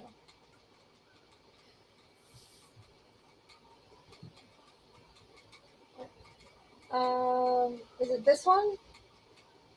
Or is that? That's John's. That's not it. Is it? No, that's not it. No, and that's thumb for tonight. Yeah, go back. Hopefully this one does share the audio as well. What in the world? This ain't crack cocaine, Spider. Why in the world did it bring up a stroller? What? Okay. Download is ready. Tap to proceed. Continue. Free download 2022. Okay, no, get out of that. Hang on, let me see the mouse. Well, see, it should have went to right here. Go back to the YouTube. It should have went to this right here, right? Because right there's the one from John. It should be right here because go back to YouTube. So, Nas, how are you doing today? I am. Oh yeah, it's 7:30 in the morning here. There. Yeah, it's 11:32 here. Yeah. All right, now go back over to the StreamYard. StreamYard. That's not StreamYard. Oh. Down here. Oh, wrong. Yeah. Now. Share. Oh, wait. Stop. Stop what? Go over here. I seen something. Okay, now set that up. Okay. Now go to share. Video file. Nice, Chaco. Can you hear it? Yep. Yes. We're getting it. The web spider is the most accomplished of all web building species. Recently, scientists gave these tiny creatures a variety of psychoactive drugs to observe their effects on web building. When given a minute dose of LSD, the spider's web took on an unfamiliar, minimalist structure. When given caffeine, the web structure was not affected, but the spider's behavior was. Given THC, the active ingredient in marijuana, the spider didn't build a web. It built a hammock, where it lay all day and watched the caffeine spider go. God. When given alcohol, the spider built a web, found a mate, and raised over 100 young. But the mate got a restraining order, and now the spider can't go within 100 centimeters of the web. The crack cocaine spider figured building webs was for suckers, waited till the caffeine spider was exhausted, then came up behind it and popped a cap in its ass. Nice web, Mr. Crack Spider. When winter came, the marijuana spider had no place to live. It ended up in the crack web as the crack spider's bitch. For more information on the crack spider's bitch, contact the Canadian Wildlife Service in Ottawa. Hey, oh, you rock, Miss Sarah. I love it. Thank you. I'm glad. You rock, Miss Sarah. Oh, I love that. I was gonna say, did you use that as the link you downloaded it, or did you just no? Playing it? We what did we do? We had to go down and download it through. Okay. Okay. I got a couple of more videos that would be perfect to be shown. You guys keep talking. I'll drop it in chat, and then you guys just grab them for later or whenever. You can throw okay? Moss's video up. Okay, ready for now? All right. Yeah. All right, so I'll be right back as I dig in my archive. May 26, 2022. It is 7:58 p.m. here in Waterford, Ireland. And can you hear it? What time is it where you are? It just switched. It's now 1:59 p.m. Here in Mansfield, Texas. All right, great.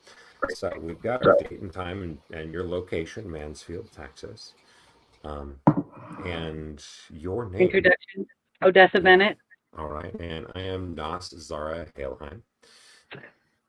And so as we go into this video affidavit, recording, as it was, why don't we start with you just giving a brief synopsis of your understanding for the need for this recording, what its purpose would be. I think hard to summarize in that way. However, I think mostly the purpose of this video is that a layman off the street, just random person, just a normal person, is not going to believe the things that you have done, the things that I have witnessed you do. Without proof, they're just like, oh, that's not possible. It's not possible.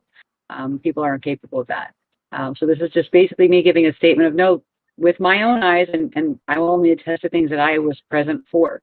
I saw these things happen. And this is over the course of, I've known you for more than 20 years. And this is over the course of that time. Actually, it's been almost exactly 20 years. Yeah. So over the course of that time, I have been witness on multiple occasions to multiple unusual, out of the norm abilities that you have and have shown me. Right. Among other people, I'm just one person, but I mean, many times I have been witness to unusual. Right. Abilities. Yep. Yeah. And understanding that my need to reveal these abilities at this time, it wasn't something that I ever wanted to do. You know, you're aware that I tried to go through back channels to work with agencies and official, you know, government organizations and things to get them to take action that they need to take where I wouldn't be exposed to the public at all. And we've just gotten to a point where I have had to start putting myself out there and doing this in order to create the ripples necessary to provoke action. So you've known me for decades. You know I didn't want to put myself in the public. God, actually the complete opposite. You never wanted to be in any kind of spotlight ever. So yeah. Yeah. And I know that's something that, you know, a public, you know, end user type audience, that's always one of the things they go for, is a person trying to get attention for themselves. Yeah, and just your awareness that, you know, with the existence of these abilities and things, I've always maintained their secrecy, kept them hidden, kept myself out of the public eye, and even for this didn't want to do this, but you know, here I am in refugee housing and the government still aren't responding to the information they're being given, so I'm having to put myself out there as a provocation for action. So just, you know, your confirmation on that is helpful for the audience to know where I'm coming from on there. You've done everything that you can shy of, I don't want to say it, but outing yourself in this way. And it's definitely not what you want to do. I know that. And I know that your whole motivation is to try and get attention for the cause of humanity, not for yourself. And your whole motivation is to help at great personal risk to yourself. So as far as your character, you are definitely one of the people who does not want the spotlight at all. So hopefully that'll help people understand your motivation is not a selfish one. You're not doing this for money. You're not doing this for attention or fame or any of that. Right. Perfect. Thank you. All right. So I wanted and to in the stream, keep those reactions coming. That's great. Because I know that's what people are going to be most interested in.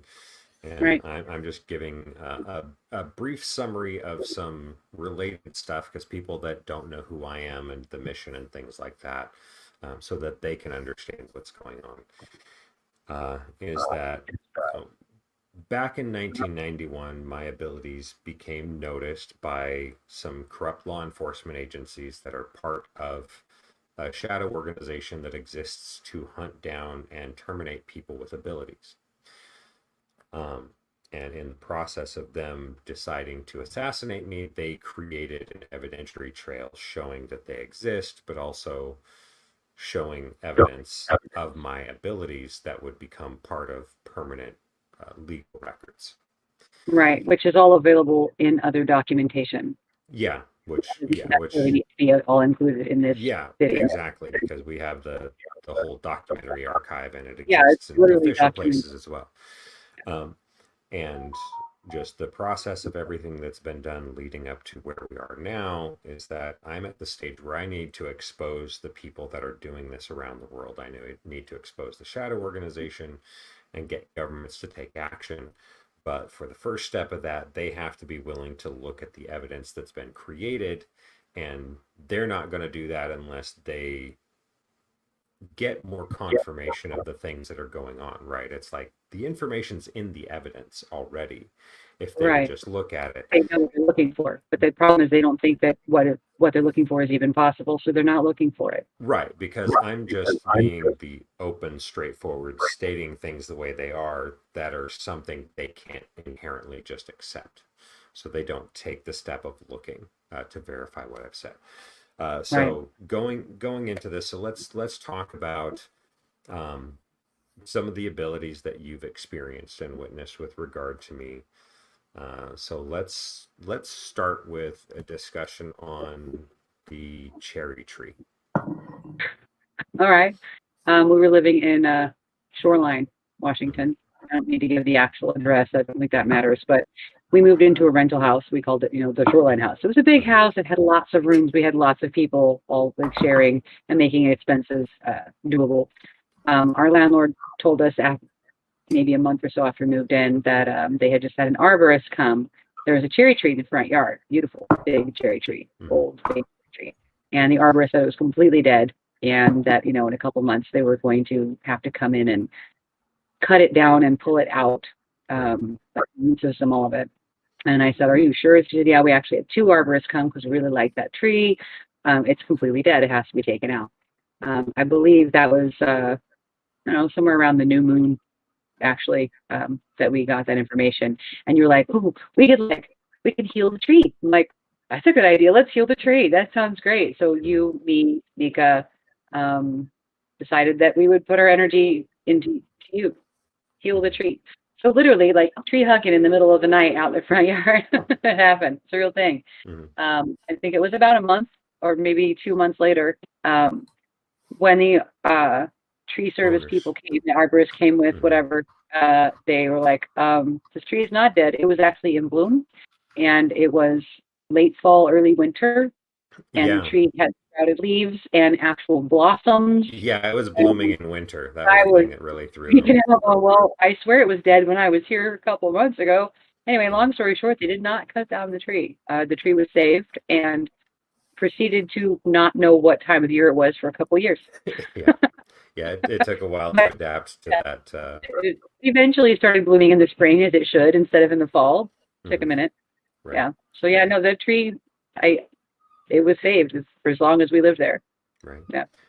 And let's talk about healing of a plant, right? So that's one thing. I'm sorry. I can't call that healing. Right. Because it's literally dead. It was like dead, the arborist right. said, "Oh, it's completely dead." It's like dead. Yeah, it was not dying. Yeah. A resurrection of a plant. That's just right. Something people don't think of in those terms, but I was trying to be gentle with it. No, it was completely dead. Yeah. Okay. Well, let's move away from that and let's move into something more mammalian in origin. Let's talk about your toe. Oh gosh, yeah, it was my left center, not the big toe, but like my long one, right? I stubbed it really bad and actually broke it. It was bruised, it was swollen, and it was fully broken. And I was in a lot of pain. I couldn't put any weight on that foot. I couldn't move at my toe, like, at all. I could move the other toes, but that one would not move at all. And that happened like, I don't know, mid-afternoon sometime. And by evening, you were like feeling really sorry for me. And you said, "Well, let me see if I can help you. Do I have your permission to help you? Do I have your permission to heal you?" And I said, "If you can heal it, please." So you took a glass of water and breathed life into the water and had me drink it. You said, "Here's holy water, drink it." I said, "Okay," I drank it. When I woke up in the morning, my toe was no longer broken, nor was it bruised or swollen. And I could walk on just fine, like literally the next day. No indications there had been any damage. No. And I've since broken it, actually just this past year, that same stupid toe. And trust me, it still has like 4 months ago. Yeah. So with the healing that you've experienced directly, then let's go from the toe to your allergy situation. Well, I grew up, as a kid, I was allergic to tomatoes. Not anaphylactic shock, but literally I would eat, like, if it was a raw tomato. I could eat processed, cooked tomatoes, like tomato sauce, spaghetti, ketchup. That was fine. But anything that had a raw tomato, it was like hidden in the food. It didn't matter if I knew it was there or not. My throat would start to swell shut. It would literally make me vomit it up. And it wasn't a texture thing or a flavor thing. Kids just don't like food sometimes. I was actually allergic to tomatoes. We were a Navy family, so my parents didn't believe in just taking me to the doctor for anything. Right. So my mom would force me to sit until I ate all my food. And if there were tomatoes on my plate, I would literally pass out in my food. And in the morning, she would make me eat it anyway. And then I would vomit all over the table. Not fun. But it would make my close up almost to the point where I couldn't breathe. Right. I was allergic to tomatoes my whole life until about a decade ago. Yeah. Give or take. And you said, "Hey, would you like to not be allergic to tomatoes?" I was like, "Yeah, actually, it was Taco Bell screwed up our order and everything had tomatoes on it." And the you're like, Crunchwrap Supreme. Yeah. Yeah. So we fixed that. I ended up eating it. I still don't like raw tomato. I've got like a mental block now when I eat it, but it doesn't cause my throat to swell up. It doesn't make me vomit. I don't have any of that reaction anymore. Right. And all I had to do was say, yeah, sure, I would love to not be allergic to tomatoes. Right. That's all I had to do.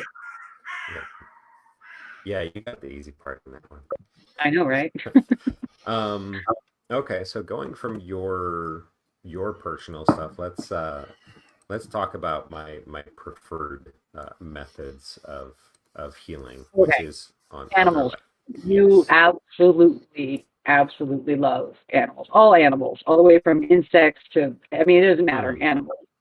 When we met, I was living at a house that had a swimming pool, and we constantly had drowned bugs, birds, bees, butterflies, whatever, floating in the pool all the time. And my kids used to like to play out there all the time. And, you know, long story short, we were hanging out. Kids were out in the backyard playing or whatever. And you and I were just kind of sitting, I think it was over by the diving board. And you reached down because there was a bee in the water. And it was dead, like dead, not moving. Had been there for probably a couple of days. And you reached down and kind of scooped it up, you know, chased it around the water, got it out of the water, laid it on the ground. And we're looking at it. And I was like, yeah, that's pretty dead. I'm like, yeah. So you picked it up very gently and you just kind of breathed on it. And then you set it on a dry spot and you left it there. And I don't know how many minutes it was because I wasn't really paying close attention. This is the first time I'd ever seen you do this. I wasn't really paying attention or looking for it, but that bee started moving its legs and started like fluffing its wings. And I was like, it's moving. You're like, yeah, it's going to be okay. It's just trying to get its bearings. So I was like, literally within a minute of that, the bee flew away. It just flew away. Right. I watched you do that to many bees, several butterflies, a couple of moths, some flies in the windowsill in the house, and once a bird that had landed in the pool and died. So the bird, tell us about that. Well, the bird was in the pool and it was like not quite to the point of bloating, but just barely, not like it had been there a while. You just pulled it out and you just breathed into his little beak, like, I don't know. You just held it and you breathed on it, at it, whatever. And within, I don't know, 5 or 10 minutes, I guess. I'm really bad with time frames. It was about 5 or 10 minutes moving. It didn't fly for like an hour, but it was moving. And then eventually it did fly away. So I watched you resurrect bees, flies, moths, butterflies, and one bird, that poor bird. I don't know how the hell he ended up in the pool. No idea. Right. The breath of life. Probably going after some of those insects. Also, my friend Jeff and his wife at the time, Nancy, had an indoor-outdoor cat who they had, basically rescued, who used to be feral, and she was not fixed, and she had a litter of kittens. It was like 4 or 5 kittens. When I was over there visiting one day, we were having tea. Nancy had made some kind of cookies with herbs or lavender cookies or something. She was very excited about it, so I had to come over and have tea and cookies. That was her style. So I went over for tea, right? And Jeff was telling me about the kittens. So I opened the sliding glass door to their little back patio. And he goes, yeah, don't worry, that one's not going to come over. I was like, why? I was trying to get all the kittens, play with the kittens. He goes, no, I think that one's deaf. So I yelled really loud. It didn't move, no ear twitch. All the other kittens looked. The mama was like trying to be protective, like, what's going on, That cat didn't move. I clapped my hands really loud. Cat didn't move. I stomped on the ground, the ear turned. So it felt like a vibration. So he was definitely deaf. And my oldest loves cats. I am not a cat person. I don't like cat boxes, actually. I like cats just fine, just not cat boxes. I couldn't say no. My child wanted a cat, and this poor cat, there's no way it's going to survive in the wild. I mean, these were not tame cats, So I said, okay. When he's weaned, let me know. I said, okay. So we decided to name him Leo, brought him home. And oh my God, my oldest son went apeshit, loved the cat, best cat ever. Never ran away because he couldn't hear him coming. You gotta remember, my kid's like 4 years old. You pick it up by however, and he just he's a little kid. But yeah, so the cat was deaf. At the time, you were still staying with your friend Jen, and were staying at my house, like the downstairs, the basement. Right. It's like a really big bedroom, basically. Yeah. You were staying with me off and on at that point. Right. I think you would come over for a weekend or a couple of days during the week, a couple of days stretch where we could play video games. Yeah. Right. And I introduced you to Leo, and you were like, "Oh, he's really, really cute." I was like, "Yeah, he's sweet, but he's deaf." And you're like, "Aw." You tucked him in your hoodie and took him up and just held him there and like petted him. And I was like, "Okay." We were just talking and hanging out. And it was, I don't know, it was like a day or two later, I noticed that for some reason he was running from my oldest, like taking off. And I was like, well, he must have learned. He must have got smart. Well, then my youngest made the loud noise and the cat turned, like, you know, he yelled, ah, or whatever, because they're going at each other. The cat turned around, like, heard it. So I started testing, like, okay, wait a minute. I remember this cat's like 4 or 5 months old and was deaf the whole time. Like, I was over at Jeff and Nancy's a lot. And had been at our house for almost a week before you would come over.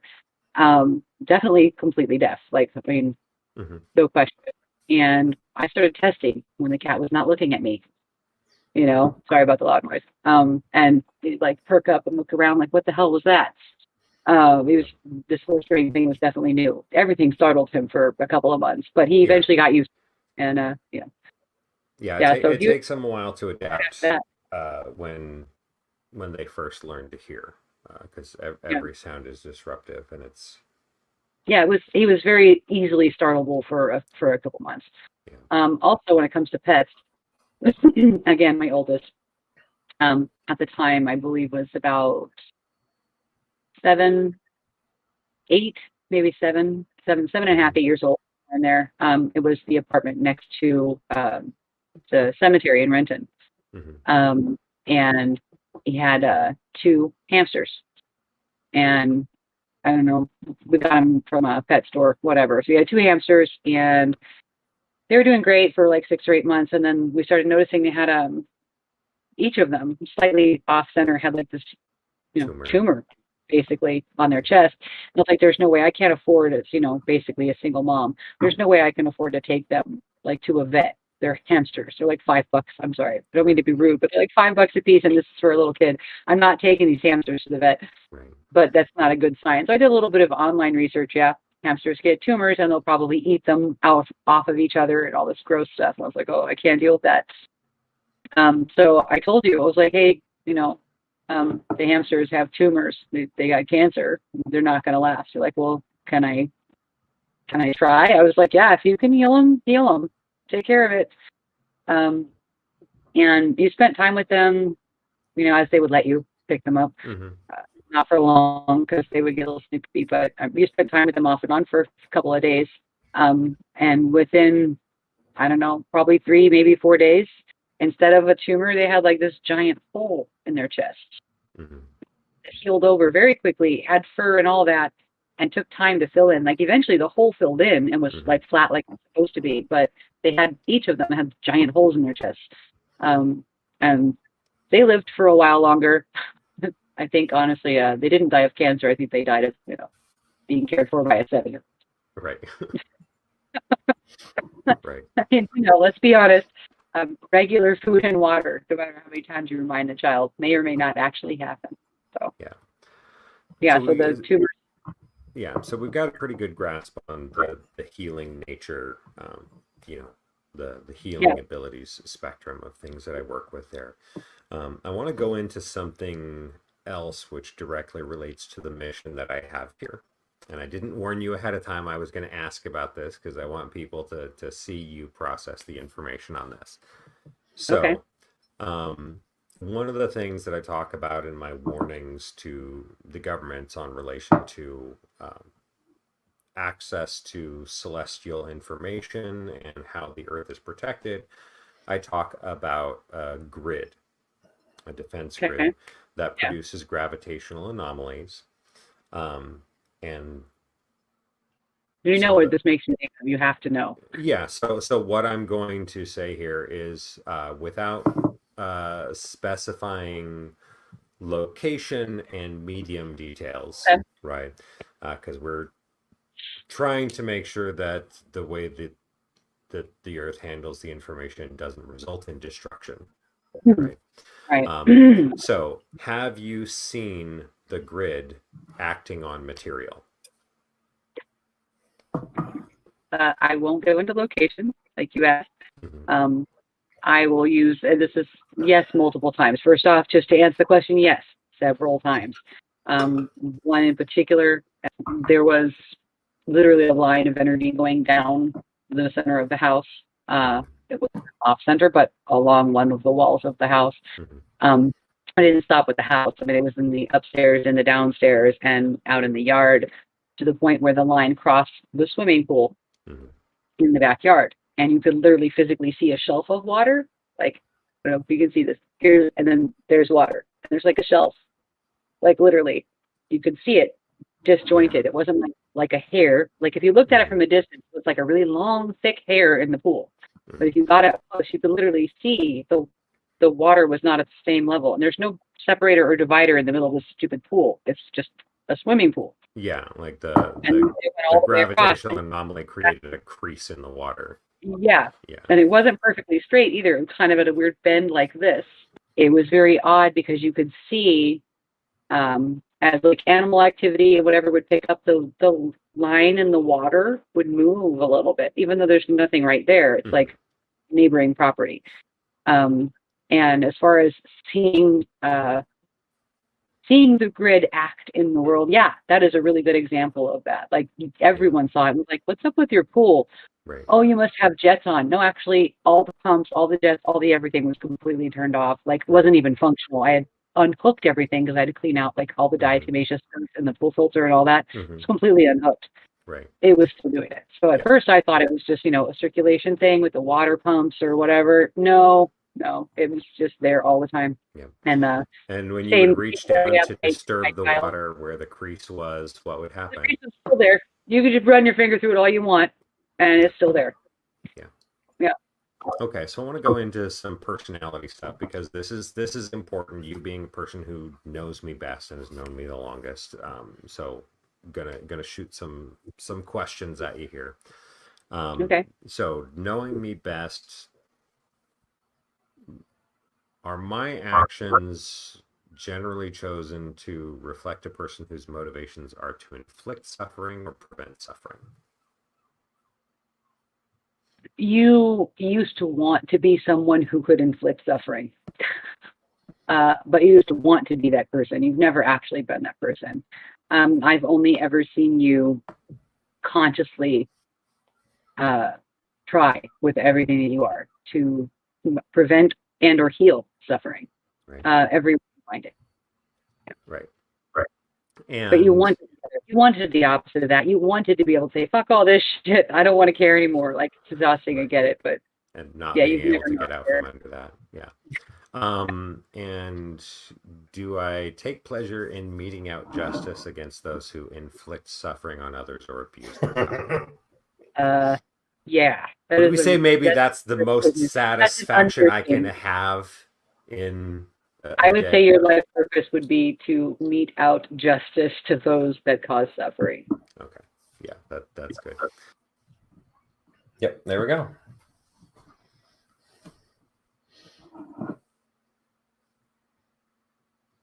Video end. Yes. I know this one here was like, I watched this one quite a few times. Yeah. I like that one a lot. I don't know, birds being saved. It's a good story. Although it did remind me that the moth that fell in my boobs died. Sorry. Yeah. Yeah, I read that. I'm sitting here going, what in the world? Oh, yeah, because earlier, if you remember, it like flew in my face, and then I said it was in my boobs, and then I forgot about it, and then the moth, and I was like, oh, yeah, it died. Right. Yeah, and this the healing ability that I have is something that I'm actually able to pass on to others as well. And that's something that I did last year, which I actually gave the ability to my mother. I passed it on to her, showed her how to use it, and she proceeded to go by the example I had given, and she resurrected some insects as well. to establish it, and she's given her statement for my asylum stuff as well. So the people who have bore witness to my abilities, they're out there. There are plenty. What I'm offering humanity is everything. Well, I don't want everything. Just everything, though. But not everything. Just everything. Yeah. My favorite thing is everything. Yeah.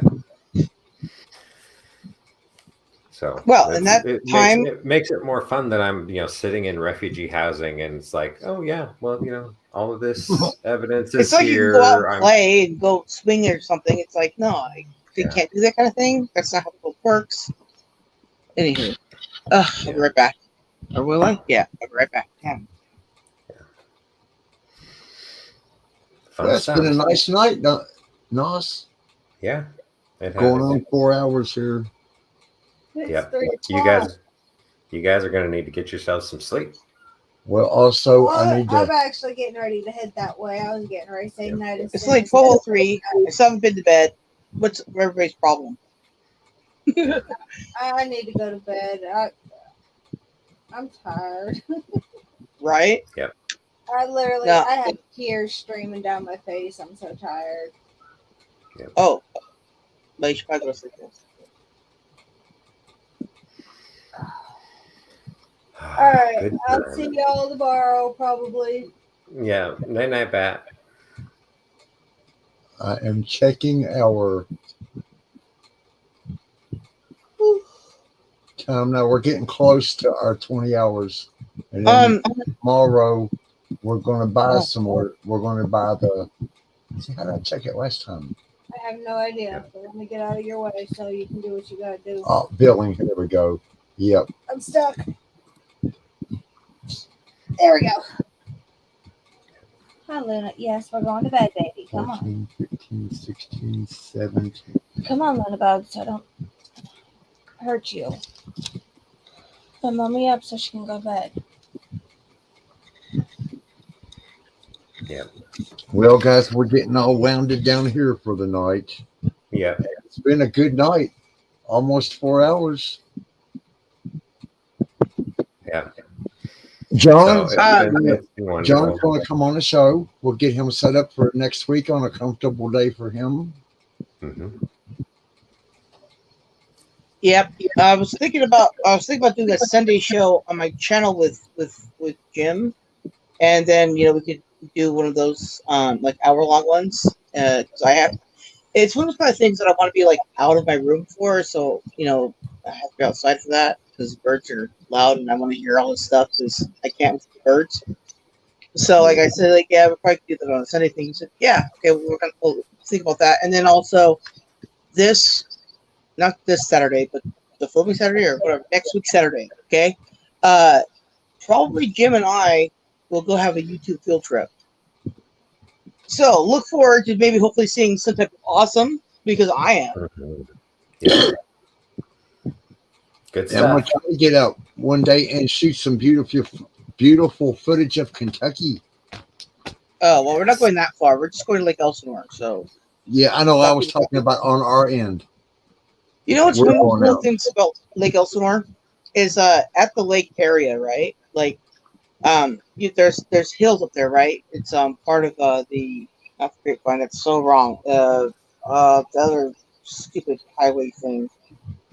Who cares? Anyways, point being, there's hang gliders that go around up off the cliffs up there, and sometimes you see that. Plus, but then also by the lake area near the lake, so there's a parachute area, right, where they always practice parachuting, and near there's a dairy. I love that little section there of Lake Elsinore. Is like I love that little place. Fresh milk. People doing things, water. Who could ask for more? Yeah. Well, I wish it was more beautiful looking, but yeah. It has been. Hey, look, there's Jim. Yep. Yeah, I would be one of the old Indians, Jim. Yeah. Yeah. Oh, my DMs are going off again. The wife said and people have been able to see that there's a lot more out there. There's tons more out there. Yeah. There's more than anything.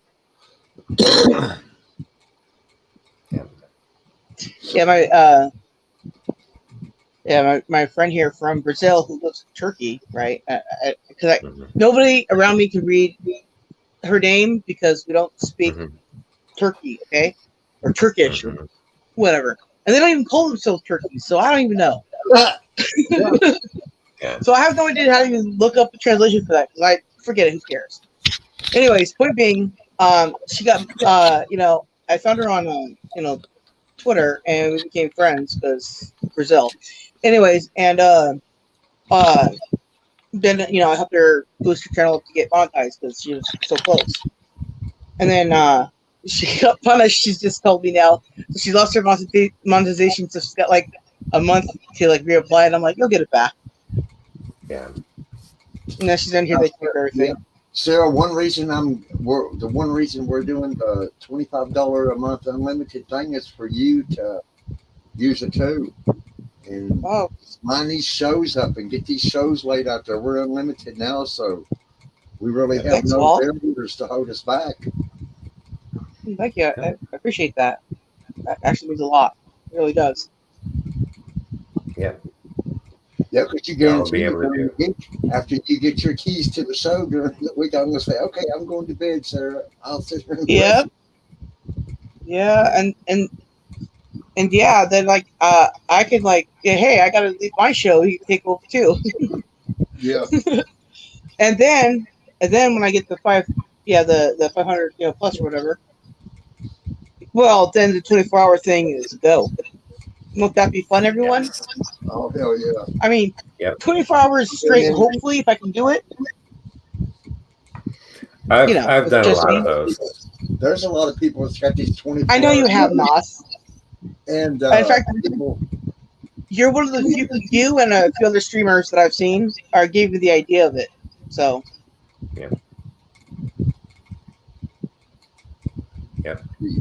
Another one of my friends over in Sweden got a train channel, and they do nothing but watch train videos and just hang out and chat and talk all different hours of the night and day and what have you. They got a show over there, but it's somebody not lively.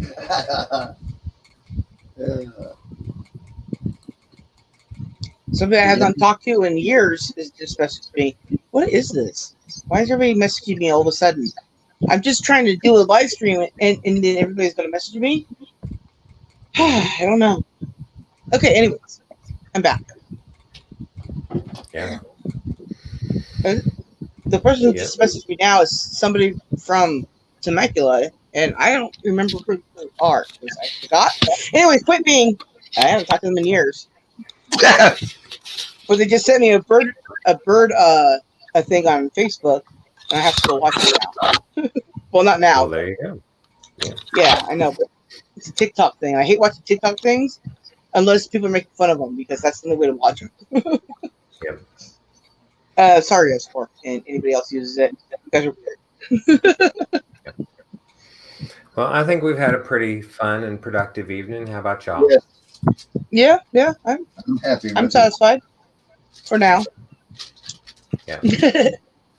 All right, fam. Well, then I guess we should turn this into a good night session.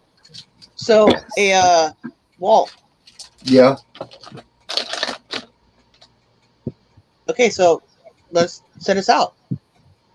Oh, with our crack cocaine spider? Sure, why not? Oh God, how did I do that? Right, then went to bed. Oh shit! Let's see. Yeah. And I'll sign off mine while you get that prepared there, and I'll start getting myself set up for today's work. All right. Well, take care now. Love you. Yeah. No, thank you. Not at all. Love you. All right. Bye. Okay. Now it's just us goons up here. Or am I just the only goon? Well, anyways, there's a goon or two up here. I'm not really sure now. Anywho. Right? Yeah. I did it. Yeah. Based. The wood spider is the most accomplished of all web-building species.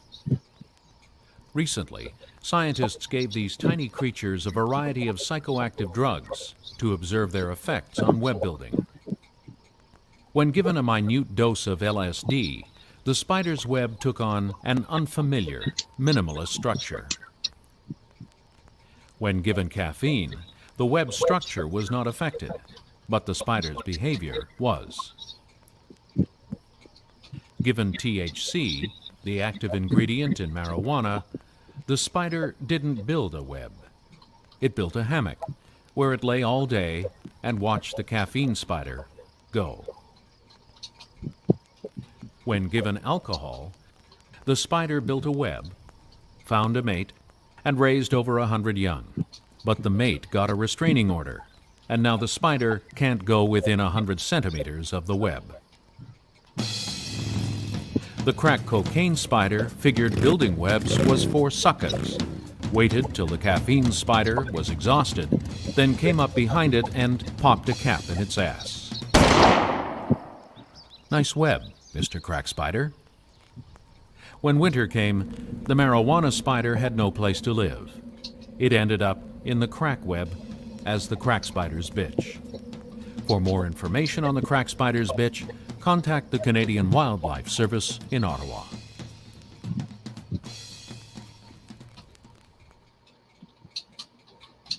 Based. Well, that was awesome. Yep. Anyways, yeah. Well, thank you, Walt. I love you and appreciate you. Yeah. It's been really, really, really, really fun. Mm-hmm. Yes, You just like it because I bring all the boys to the yard. She moved every one of them files over you sent tonight. All right, cool. I can send more. I just ran out of room. I could board. Anywho, yeah, I gotta clean my phone. I got stuff to do, guys. I'm ready to go. Okay. Right. Here we go. 3:15. Right. Good time to say good night. It's 2:15 or 12:15. 12:15. 3:15 here, and you got 12. And Jim and I both got 12:15. Oh, okay. Okay. Yeah, Jim's just the next city over for me. Well, okay, the second next over for me. Look, who cares? Send us out.